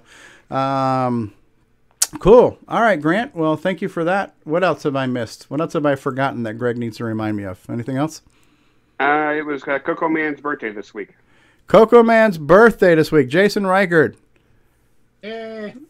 CoCo Man. See, Grant, you're just full of it. Full of what? Or do I even want to know? Grant's definitely full of it. Ladies and gentlemen, Grant Leighty is full of it. All right. So on that note, we're going to begin phase one of the sign out here. If there is to be an After Dark, that's to be determined. But by show of hands, anybody want to reunite later on this evening? Anyone available? Ron's saying maybe. Possibly. It just depends. Much like the undergarment.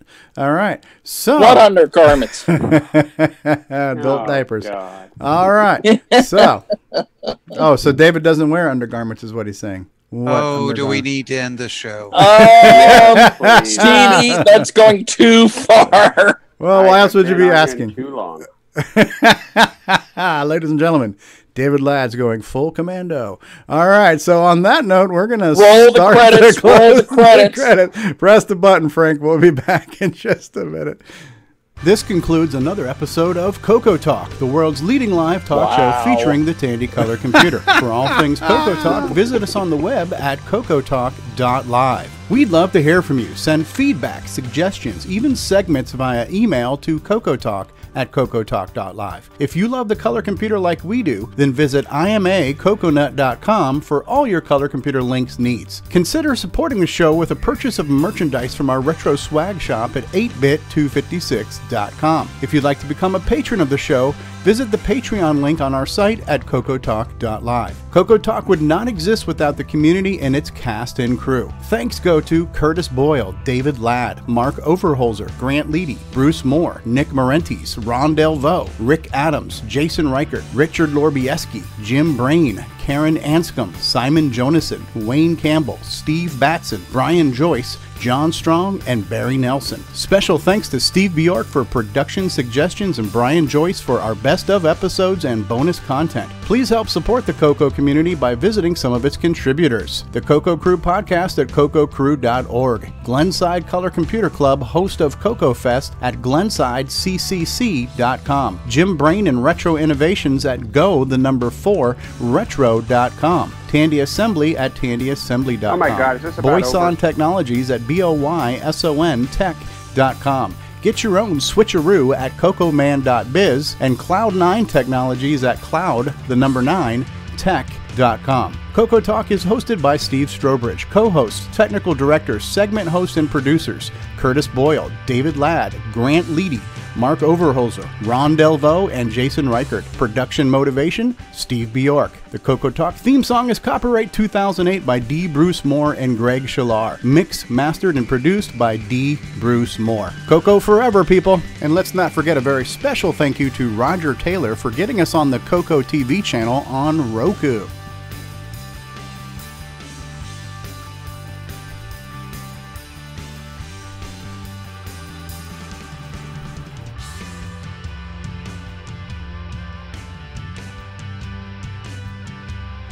Yeah, this one doesn't play long enough anymore to get to the high note. It used to be a longer one, and we got to that high note out there.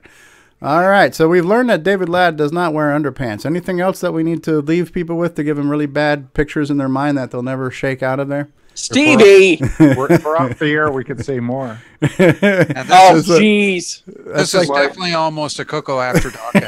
Well, David is dog sitting. He does let the dogs hump his legs. Oh, for the love of Pete. Oh, crap! That's just wrong. Press the button, Frank. Press the button, Frank. It's definitely become train wreck after dark. All right, so we're going to end the train wreck, and possibly we'll be back later on tonight. So thank you all for being here. 3.5 hours left. We'll play the bonus clip here for a little bit more David Ladd for us, and then we'll get the hell out of here. Hi, this is Antonio Jimenez, author of such projects such as the Stevie Throw Devil and the SD Pack, and you are watching CoCoTALK. 3, 2, go. I'm behind you making faces. Okay. Do you have a script? You're rolling, Curtis. You say whatever the hell you want to say. Well, give me some kind of guideline. Hi, this is Curtis Boyle. Hey, this is Eric, and you're listening to CoCoTALK. All right, we're rolling. You say whatever you want to say, David. Keep making faces at him. Nation, world's leading weekly Tandy Computer. Something like that. Hi, I'm Tim. Playing Daggerith like that idiot from the book. You're watching CoCoTALK. Thank you, David Ladd. Now get back up there for 1 second. Oh, jeez. Come on. What? Let's get some drive wire, TTL, No, ESP. no, we don't need any drive wire or TTL. Hi, it's Curtis Boyle, part of the CoCoTALK crew of people. Hi, we're on Elbow Timberman. To experience CoCo Fest, you must come. Do you need this? I brought the only working MC10. I could not get. Couldn't get autograph. By certain someone you know. Oh well. The world's leading weekly CoCoTALK show. Yeah, something like that. Hi, this is Rick Adams, and I'm the author of Temple of Brahm, Shanghai, and now Bomb Threat, and you're listening to Steve Bjork on CoCoTALK. 8-slot MPI, you know, floppy drive, CoCo SDC, Sound Speech Pack, Orchestra 90, RS-232 pack, modem pack, Super IDE. You start adding all those together if you want them all usable at the same time. Well, guess what? You just went over the 4-slot MPI. Lord Really? have mercy. Wow. Lord have mercy. Whatever you do, do not go over the 4-slot MPI limit. That's bad. It's like crossing the streams. I like my slots. When was your birthday, Jason? Oh, that was yesterday. Yesterday. So what are you, 22 now? If you choose to believe that. Still younger than all you old farts. There you go. you got that going for you. All right. Well, we're going to press the button now, Frank. In the live chat, we've had lots of people in the live chat today. We will acknowledge at least 2 of them. I believe one of them's name was Nick Marotta. Nick. We also had Chad Edward Cunningham in the live chat, Salvador Garcia, Al Hartman, Nick Marotta. The CoCo Man was in the live chat. D. Bruce Moore was in the live chat. So was Paul Fiscarelli, Salvador Garcia of the Glenside Color Computer Club. Pineapple was here. Rob Inman was here. Al Hartman. Who else was D. Bruce Moore? I mentioned that. Salvador, Al Hartman, Chad, Paul Fiscarelli, Rob Inman, Al Hartman. A lot of repetitive names here. Tim Franklin was in the live chat. James Jones was in the live chat earlier. Al Hartman. Did I mention Nick Marotta? Rob You might Inman. have said Al Hartman. We're not Might have said Al Hartman. James Jones, Nick Marotta. A lot of Nick Marotta comments in here. Chris Peterson was here. And who else was here? CoCo Man was in the live chat. Lots of people in the live chat. Tom C. from Jersey was in the live chat. Chad, a lot of Chad here today from Australia. And it's early for you Australians. So that's good. And that's it. All right, guys. So Al Hartman says we said Nick Marotta at least 5 times now. Okay, now 6. Nick Marotta? There we go. All right, so we are now going to press the button. Say goodbye, everybody. Bye-bye. Goodbye, everyone. I'm going to leave you with this. David Ladd does not wear underpants. All right, let that sink in. Okay. Take care and goodbye, everybody.